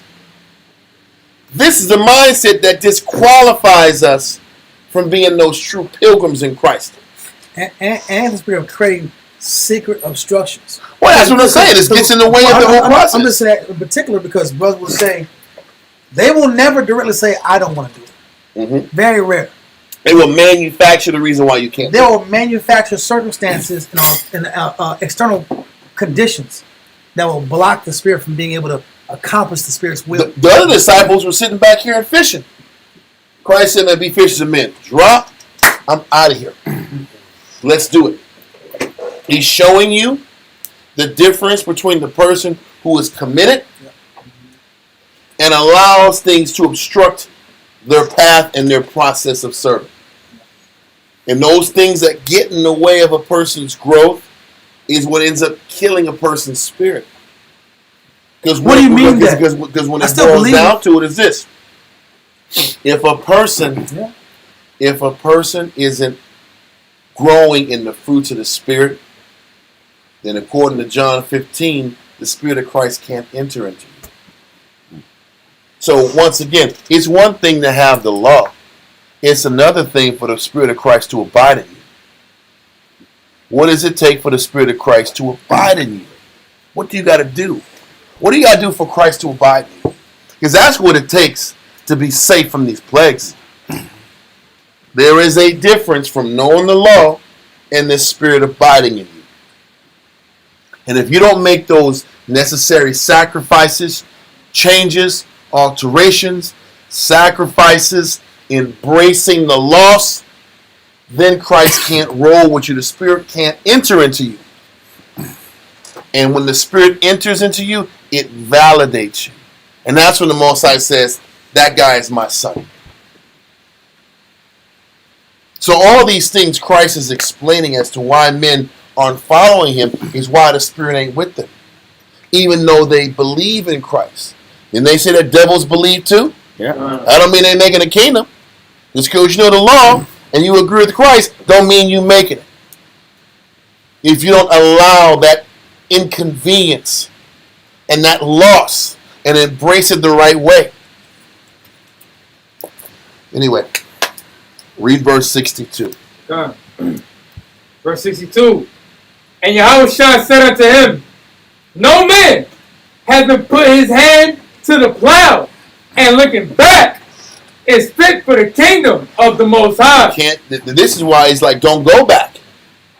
You can't sit back here and operate in regret. You can't follow Christ and operate in the spirit of regret and expect the Most High just to sit back here and give you a thumbs up and accept you. Look at the individuals that Christ said these 12 disciples will be judging the nation of Israel. They all dropped what they were doing and embraced the life. They embraced the suffering. They embraced the journey. It wasn't about what they gave up. They counted the cost and accepted that what they gave up was way less than the experience and the lessons that they were learning. Even the disciples, what did they have? They didn't have any tangible stuff to show for their work. All they had were the lessons that Christ gave them. And those lessons mattered more than anything else on earth. So my question to y'all is, are the lessons that y'all learning in Christ, are they the most valuable thing you've experienced on earth? Is that the only thing that matters to you, are the lessons that you're learning in Christ? Because that's what has to become the only thing that matters. Or the most important thing that matters. I'm not saying children and family don't matter. What I'm saying is these experiences have to matter more than anything. Because the embracing and and the appreciation of the lessons Christ puts you through is what puts you in position for salvation.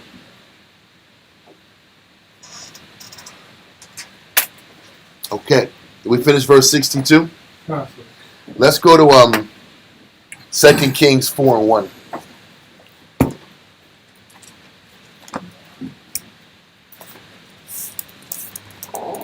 This is still on that vein of being a pilgrim and being a servant to the Lord and embracing the consequences of being that servant of the Lord. Read that. 2 Kings chapter 4 and verse 1. Now there cried a certain woman of the wives of the sons of the prophets unto Elisha, saying. So, a wife of the sons of the prophets. These guys taught the Lord for a living. Their job was to teach the Lord and serve the Lord and make the Lord the priority. But this guy had babies, and this guy had children.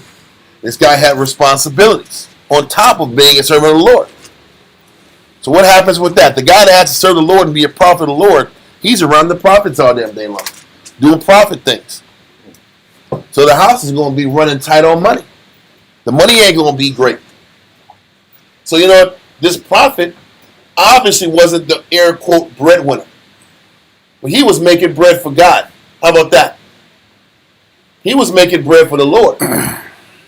Because when that Israelite husband or that teacher is busting his tail, what is he sitting back here? He's creating those treasures in heaven that the wife gets to sit back here and pick up on and ride his coattail a little bit. How about that? So don't ever sit back here, sisters, and throw it in a man's face if you have to make more money because he's doing the work in the most. Don't throw that shit in his face. Because he can sit back here and make just as much if he chose to in the world, but if he wouldn't got his in the world, where would you and your family be in the spirit? In the dumps? In the trash? So don't throw that spirit out there like, I'm making this money, I deserve to be looked upon a certain way. And you know, he's sitting back here busting his ass, serving the Most High, putting on the line so you have a chance of salvation. So which one is more valuable? Serving the Lord and putting on the line for the Lord, or you making your money? The reality is they both have a purpose. And if you understand that you have a purpose and play a part, and he has a purpose and plays a part, then there can be respect. But don't start operating with pride like you're doing something, because you're not. Because the Most High can replace you and that damn paycheck like that. Just like he can replace us when our pride gets out of line. Let's not forget that.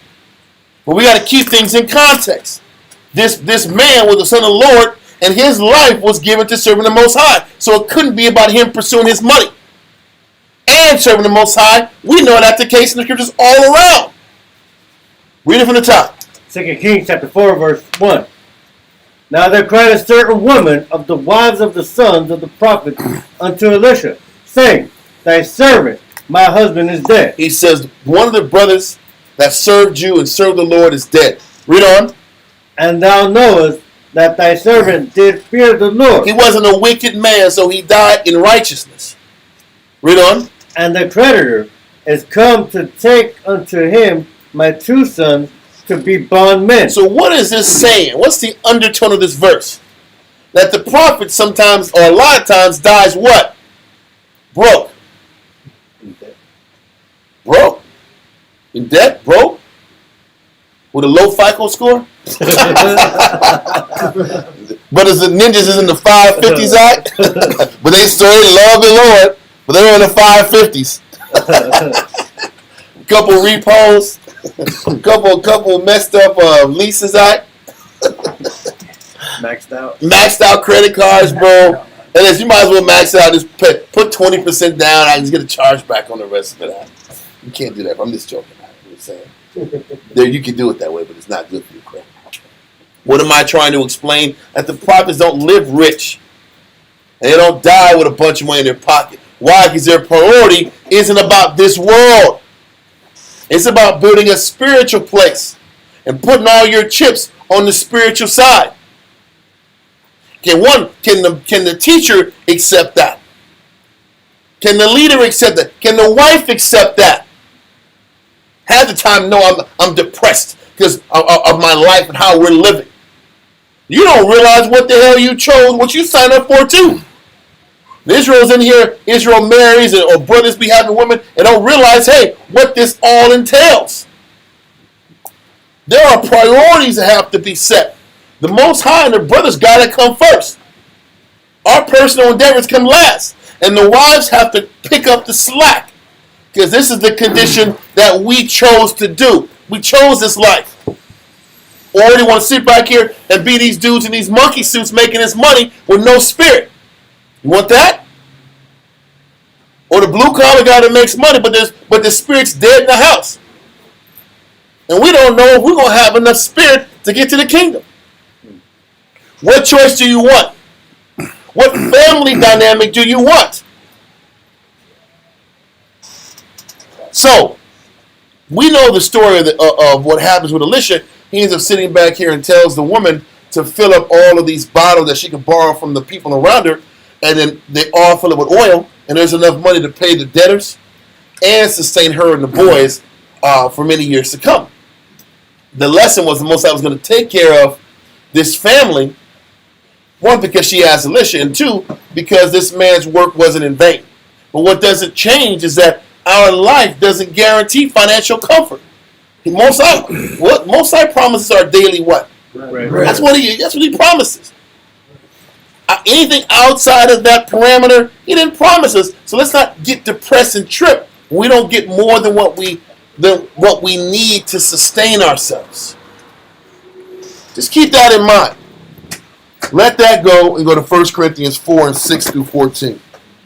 Come. All right.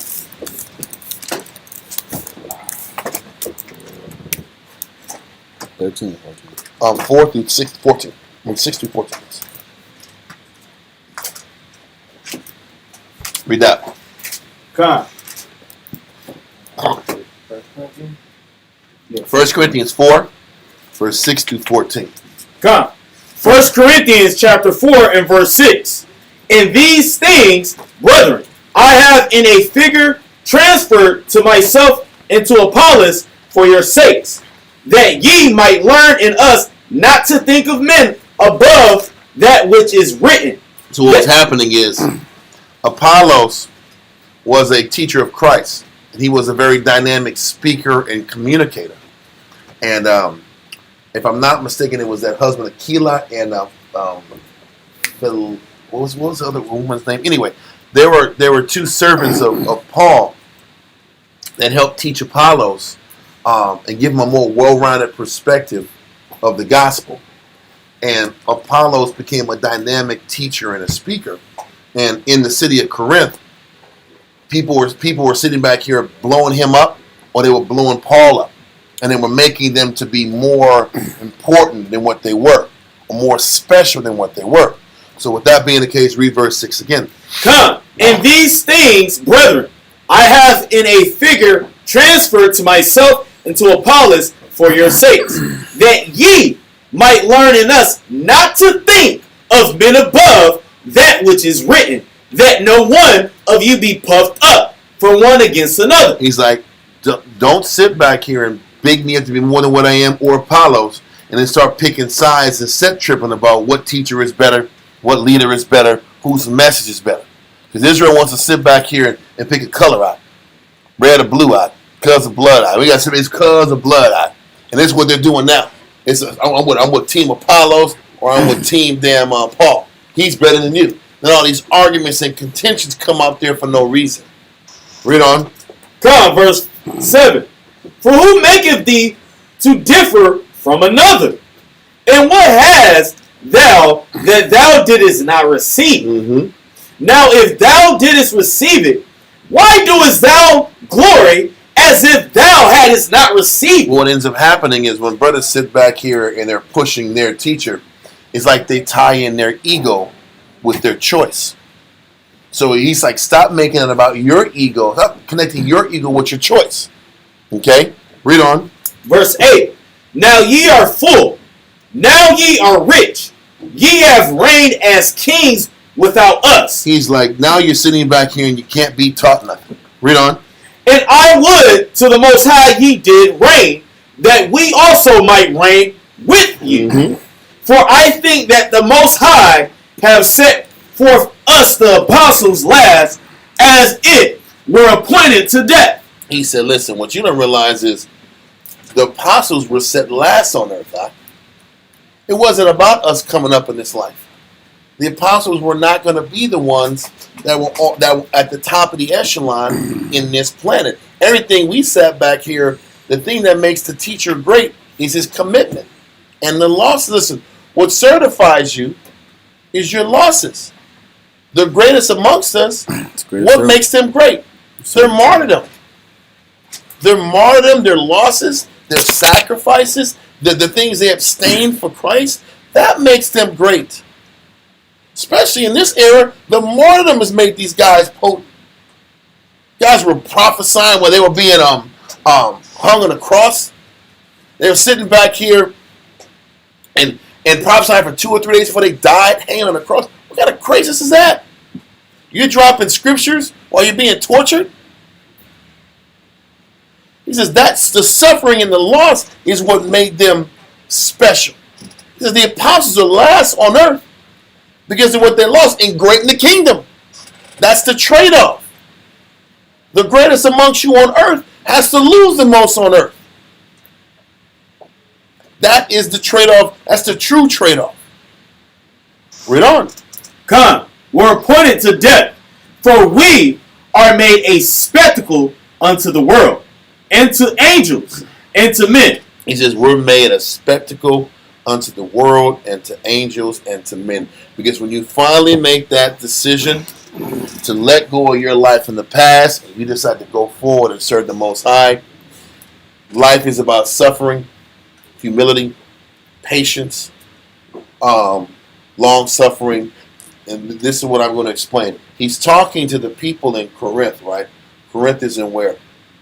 Greece. The people in Greece, we're going to get to it later, the people in Greece could not accept the notion that a man gives up his life on earth in hopes that after death there is another life. They couldn't see that. That's why 1 Corinthians 15 is an entire chapter on resurrection and how resurrection is so important in following Christ, because Greek thought is all about sitting back here and living your life now, getting the most out of your life now. Greek thought connects to Wisdom of Solomon chapter 2. The idea that you can't, it doesn't make, it's nonsense. The idea that you got to sit back here and live a life of sacrifice now in hopes that when you die, you'll find happiness, that's nonsense. It's about living your best life and embracing every aspect of the world now while you're breathing. And the idea of dying and living a greater life on the spiritual side, the other side, is nonsense. So what he is saying is we are being the apostles last, and we're made a spectacle unto the world. You're sitting back here and giving your life up and teaching a bunch of people that don't appreciate you. And then when you die and get crucified and you think this is a glorious life, this is the battle that we have in our carnal. I got to give all this up to get to the kingdom? But that's the Greek thought. And that thinking that we're teaching about being a pilgrim is insanity to the world. Being a living sacrifice until you die? What kind of craziness is that? So, read verse 9 again. Come, verse 9. For I think that the Most High have set forth us the apostles last, as it were appointed to death. For we are made a spectacle unto the world, and to angels, and to men. And the reason that we're a spectacle is because of our priorities. Our reason for getting up in the morning. The things that make us at peace. Living a spiritual life, finding happiness in long suffering and patience and discipline and humility. And learning how to embrace counsel and counsel people who don't really want to be counseled and don't appreciate the things you do for them every day, and you keep working with them and not quitting on them. That's a foolish life in the lens of worldly people. And this is why he says the apostles were chosen to be last. We were chosen to be the most disrespected. We were supposed to be looked upon as the fools of the world. But the fools of the world are the ones who are going to be kings and princes in Christ at the end. Let's continue. Come, verse 10.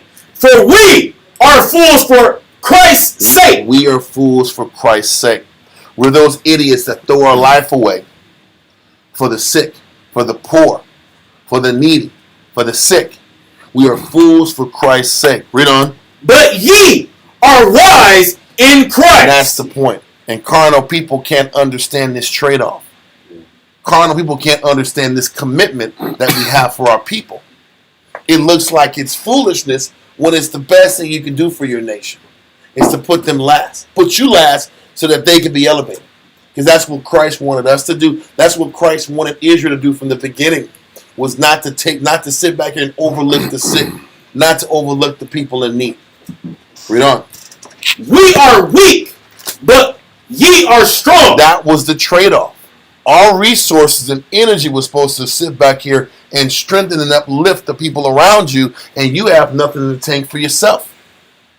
But in the world's frame of mind, keep your resources and energy for you and forget the rest of these people.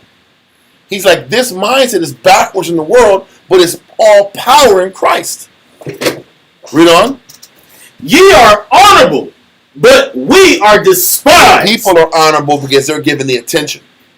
They're given the best of what we got. And when we're done helping out the people, a lot of times there's little left in the tank for ourselves and for our families. So the people are honorable. They're showed honor because they're given the utmost energy and respect. And we're despised. Read on. Even unto this present hour, we both hunger and thirst. And this is the trade-off. We lose so that others can have. We don't get what we want out the deal. The men get at least what they need spiritually. Read on. Listen, everybody can go for theirs. Us too. It ain't like we can't go and get ours. This was a living sacrifice chosen from us down. Everybody can go do them. Just collect ribs and get paid and chill and pull Bible verses. That's the easy way. The hard way is losing for your brothers every day. That's hard. Because you're dying daily, like the scripture says, so that others can live daily. Read on. We both hunger and thirst and are naked and are buffeted. He says, we're getting beat for teaching the word. We're getting beat for making sure that the people that don't know get a chance to know. We're putting our life on the line for these people.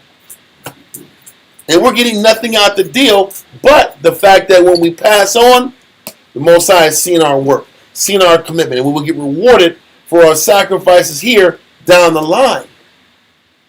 This is the train of thought we have to choose to commit ourselves to if we're really going to embrace following Christ. It ain't about the now. It just is what it is. Read on. And are buffeted and have no certain dwelling place. It goes back to that no selling certain dwelling place. No comfort. No control over your circumstances. Not control over your meals and your settings and your house. And do I have enough for bills this week or this month? My life is somewhat unstable. It can be way more stable than the way it is. Oh, we got to live off a credit card for a few months. Shit. And then wait for the income tax. And I better hope income tax hits. That's how life is. I'm going to get right. I'll be right in February. February, March. I'll be all right. I just got to kind of thug it out till February. Is that not how brothers be thinking sometimes? Let me just get to February. Yeah. Sometimes you don't even get that whatchamacallit. The STEMI? You got to have kids out. The money comes through when you got kids. Don't even get your You got to have at least 2 children. Yeah, 2 children now. You be all right at that. 2 children get like 6 racks, maybe. That's for those that got kids. I know that. I get it. The problem is after 3, you don't get no money for it. You don't get no real bread for it. You got to keep it in the right space. Because after 3, you don't get all that extra earned income credit, man. So 3 is your peak at. Israel used to sit back here, claim their 3, and then shoot 2 of their kids to somebody else out so they can claim them out. See, I'll give you 1,000, give you the rest. Yeah. So it was 9 over here, 8 over here, then I got around 6 over here. I am good until August. I remember old Israel days. That was the thinking. I promise you. I promise you. Anyway, and the brothers up there. How much owe you? Everybody was covered in February. Anyway, point is, he's saying that living his life, he was taking away our comfort. And this was the choice. Do we give up security and live a life like this and embrace all the lessons? Think about this.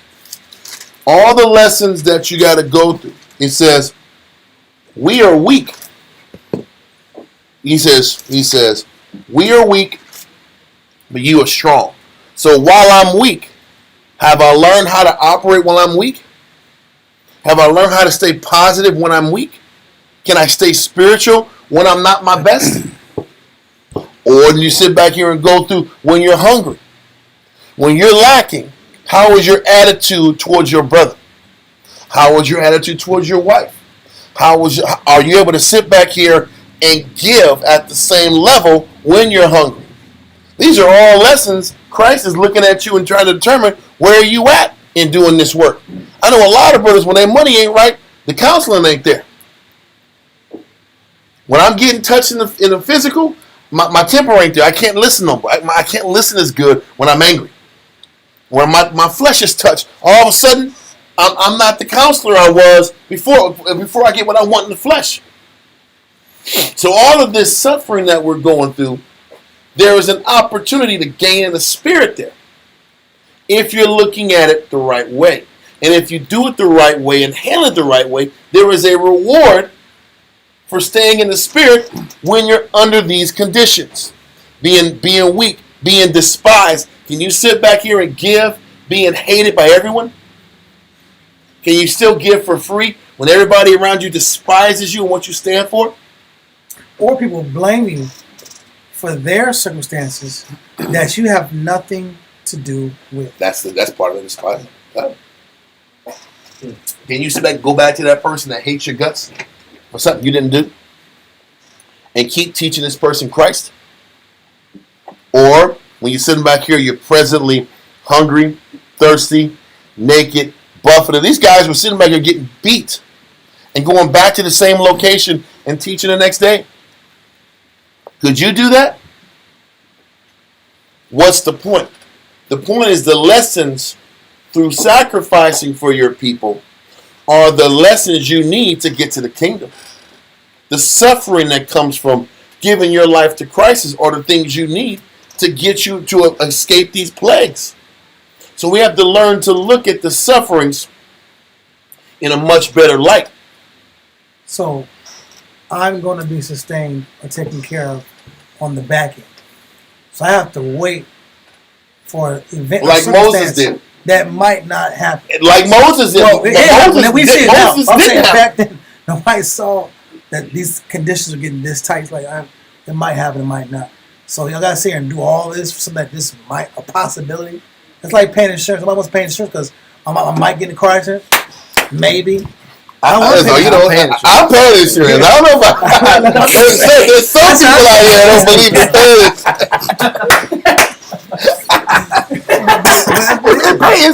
paying insurance is nonsense. What's the probability? It's robbery. They're stealing my money. Yeah, I know how to drive. I know how to drive very defensively. 10 and 2. Yeah. I'm driving 10 and 2. Yeah. Why do I gotta pay all this money per month? Yeah. It's extra car note. You only get one car. I'm not getting 2 cars for this. I'm paying that amount. I know. You know what? That's how people feel about the truth. Okay. You're doing all this. Yeah. It was a great explanation. I just had to bring that up. That's the truth. You feel that way. It's the truth. Listen, but this one, the Most High sits back here. Even this whole Russia thing, he stretches it out long enough to see if you're doing it for the right reasons or not. Russia's coming. I better learn to love the Lord. Russia's coming. What's funny is some people get comfortable, then ICBMs pop up. So, did you see what happened the other day? Some people get comfortable. Yeah. Listen, okay. Then everybody remembers those verses. Psalms 91. Yeah. stars falling.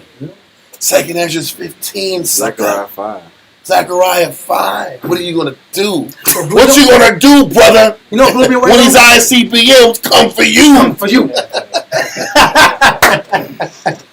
Listen, this is bad time, but the point is this: you can't be focused on waiting for the bombs to come. You got to be focused on these battles and all these challenges that come from serving the Lord. These are your day-to-day opportunities to gain experience, to learn, so Christ can work through you. Right? This is what matters. The very thing you're giving up and the work you're going through in this pilgrimage, because this is a pilgrimage. This life you're living is a pilgrimage because you gave up a life of comfort wherever you started and exchanged that life of comfort for a life of service. And can you accept this life of service? Let's continue. Come, verse 12. And labor, working with our own hands, being reviled. What verse we at, sir? Verse 12. Okay, read again. Come. 1 Corinthians chapter 4 and verse 12 reads, and labor, working with our own hands. And the funny thing is, listen, labor working with our own hands is a beautiful concept. You're working so that you can contribute. But it's not like you're working so that you can come up. You're working so that everybody can have something. It's a different motivation. A lot of us don't mind working all the way and pedal to the metal and working hard if we're getting the whole check and we're sitting back here getting to maximize our abilities in the world. But it ain't always the funnest thing in the world when you're working for the camp and everybody has to survive and sustain itself. It's a different feeling. You better be working. Your intentions better be pure as hell. Watch out for the cameras. You better have pure intentions with the work here. Working with your own hands, making sure everybody has enough to sustain themselves. Okay? Read on. Come. And labor, working with our own hands, being reviled. We bless. Being persecuted. We suffer. All of these challenges that come from doing the right thing and learning how to be at peace with those challenges for doing the right thing and not getting these immediate rewards. Read on. Come. Being defamed. We entreat. We still entreat and we consider knowing that they're defaming us and attacking us and have this hatred for us. Read on.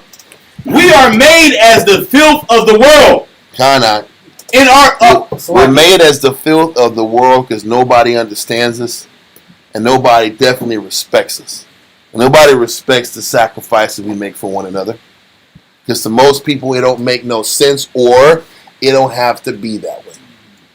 It doesn't have to be that way or it doesn't make any sense. You don't have to be a glutton for so much punishment. That's not the book that I see. Paul is a glutton for punishment. Christ sat back here and was a glutton for punishment. The greats, listen, Abraham didn't have to do it either. It didn't have to be that way either.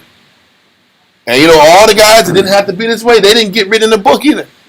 How about that? There's a reason those it don't have to be this way kind of guys weren't talked about. Because they were irrelevant.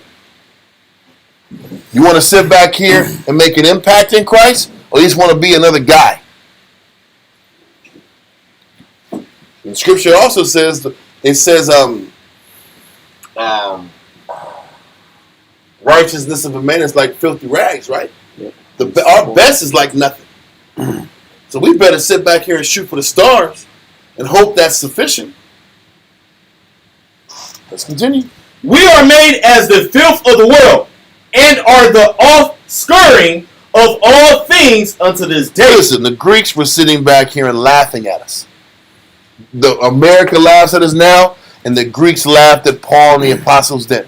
The Romans laughed at us then. We were the laughing stock of the world. We just lost we're about to lose our city. We're on the downslide. History, listen, we were already eradicated out of the history books. The Bible wasn't even respected in the Greek world at this time. We were on the bottom of the barrel. Nobody respected us, but the only thing we knew that living this life, Christ is going to acknowledge us.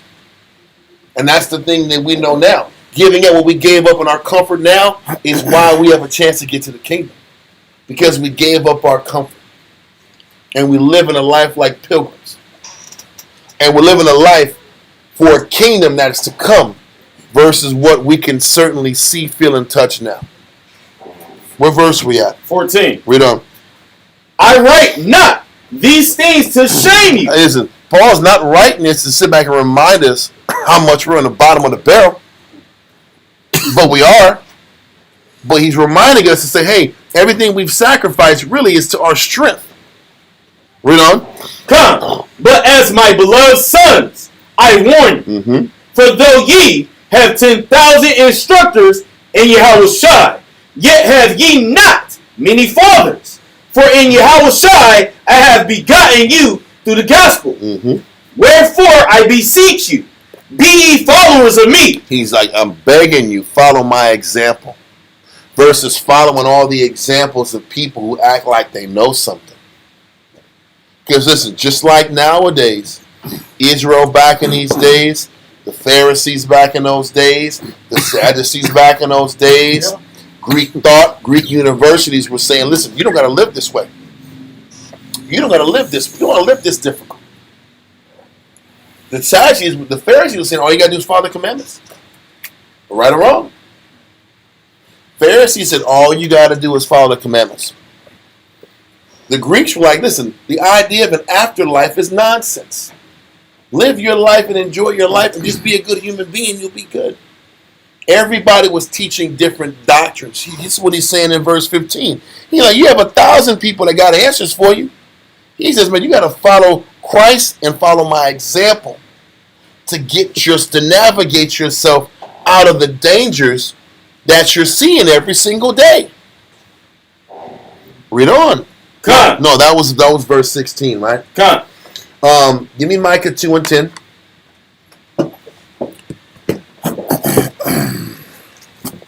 Micah chapter 2 and verse 10. Listen, everybody else, we're not going to be too long today. I think we got the point today. But Micah 2 and 10. Micah chapter 2 and verse 10. Arise ye and depart, for this is not your rest. What is it? When he says arise and depart, what does that even mean? Leave. Leave what? Is it leave the From city? your comfort. Is it leave the city? From your comfort. You gotta leave the comfort of this world. And leave your mind. Well, that's my point. Is leave your heart. Your heart can't be here. There you go. Because people like that. Some people love that. I'm gonna get out of here on the road. Freedom, huh? Like the freedom of the road, the open road. It's gonna disappear and go and travel and see things. Yeah. Listen, sometimes you gotta be the same spot, and you cannot. And eat oatmeal every day. You gotta be an alien. You gotta be an alien to all the people that knew you before. You're like, what the hell did you do? Yeah. Who are you, bro? Mm-hmm. We went to school together, bro. You didn't act like you was gonna do this. Yeah. What are you? What's up with you? Yeah. Damn. Yeah. You gotta be that guy. People like they smile and see they smile like this. Yeah. They don't really see the value until they have a problem they need to answer. Well, he's just saying. He says, arise and depart. This is not your rest. This is not the life, and this is not the place you want to put all your eggs in this basket. He's like, yeah, you pay bills because you got to pay bills. You pay rent because you got to pay rent. You pay mortgage because you got to pay mortgage. But I'm not about this world. I'm not about this life. I'm about growing and attaining spiritual talents. That's what motivates me. Can I be a better teacher? Can I learn how to lead? Can I counsel better? Can I sit back here and be an example for the men around me? There's goals that are right here in front of you that you can attain. Or are we going to make all these decisions that make me the king of my own castle and the king of my surroundings to make life comfortable for me? What life do you want to choose? So he says, arise and depart from the comfort that we seek. Read it from the top. Micah chapter 2 and verse 10. Arise ye and depart, for this is not your rest, because it is polluted. It shall destroy you. He's telling you, living this life will destroy you. Being comfortable in this life will destroy you. Read on. Even with a sore destruction. Now read verse 11. Verse 11. If a man walking in the spirit and falsehood do lie, saying. He says a person that's lying is in the spirit of falsehood and lies. What does he talk? Read on. I will prophesy unto thee of wine and of strong drink. Enjoy yourself, man. Enjoy yourself. Take roots here. Live the life you want to live. That's a person who's teaching you lies. All strong drink and wine means is what? Enjoy yourself. Yeah. Be comfortable. That guy is teaching you an evil lesson. Get the hell away from the guy who's teaching you to be comfortable. Because we just read verse 10 said, he says, depart from this comfortable position in life you have. And look to be uncomfortable. And he says, you got a lying prophet sitting back here to prophesy about wine and strong drink. Get away from this dude. He's not a prophet. To speak peace. All you got to do is sit back here and do a little whoop-de-whoop and you're going to make it. That's a lie. What this is saying, all you got to do is do the bare minimum and you're going to be good. You want to be around a person going to teach you that it's okay to just be a bare minimum ass guy and Christ's going to accept it? You don't read anywhere in the book where Christ talks about being bare minimum. Or the prophets talk about being bare minimum. Anywhere. The law is your basic foundation. Read verse 11 from the top. Micah chapter 2 and verse 11. If a man walking in the spirit and falsehood do lie, saying, I will prophesy unto thee of wine and of strong drink, he shall even be the prophet of this people. Because Israel wants that guy. Israel wants the guy that sits back here and gives you the easy answers and tells you what you want to hear. And gives you the placating story. But that person is a prophet of lies. That's all I want to bring out from that point. There's more in the verse, but I just want to make sure the understanding of being uncomfortable and being a living sacrifice is what this has been about from the beginning. One more verse. Romans 12, verse 1 through 2.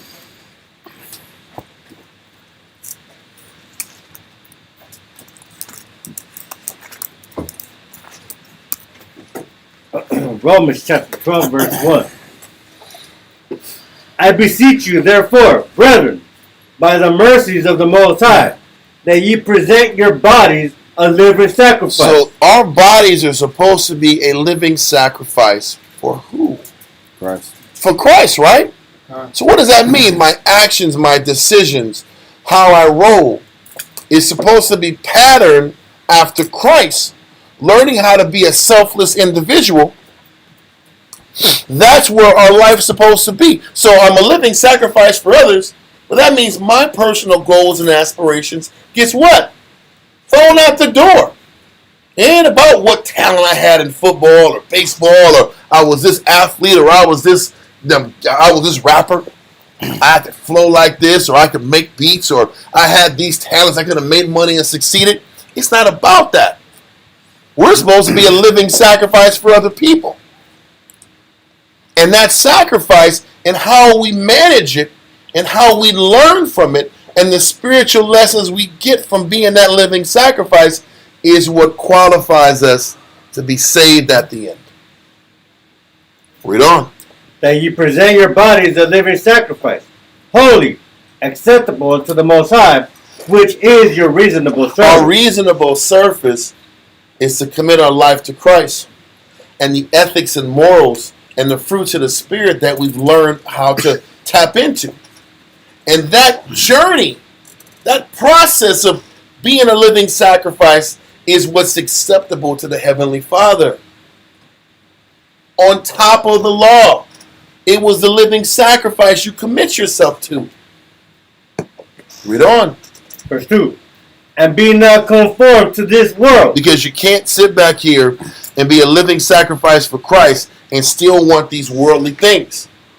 You can't have the world competing and the desires of the world and the goals and aspirations that the world provides you. You can't have that and have that conflict with you being a living sacrifice and understanding everything you're given here on my life and earth is for a spiritual reward. Down the line. Down the line.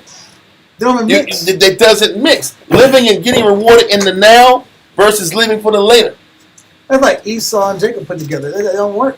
It doesn't work out. Esau wants his now. It just builds sadness. But Jacob's like, listen, I'm going to have to put in some patience and down the line, Most High going to look out. when it matters. When the spirit opens up, I gotta be ready for my opportunity. But you know what happens when you mix both of those two philosophies up? Sadness, Yeah. depression, anger, resentment. Either you're gonna be a living sacrifice, or you're gonna get yours, like Pac said. Yeah.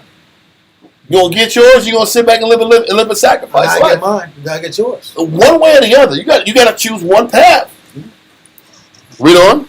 And be not conformed to this world, but be ye transformed by the renewing of your mind, that ye may prove what is that good and acceptable and perfect will of the Most High. Listen, you have to prove it for who? For yourself. You got to prove that this life works by buying into this life. By being a living sacrifice, every day committing yourself to the Word. To prove to yourself that this is worth it and that this has a greater value than the pursuit of the world. Are there any questions? We're going to cut it a little short today. We got more. We'll split this up into half next week. We'll go next week. Israel Tawada for tuning in. See y'all on Wednesday. Shalom, everybody. Shalom.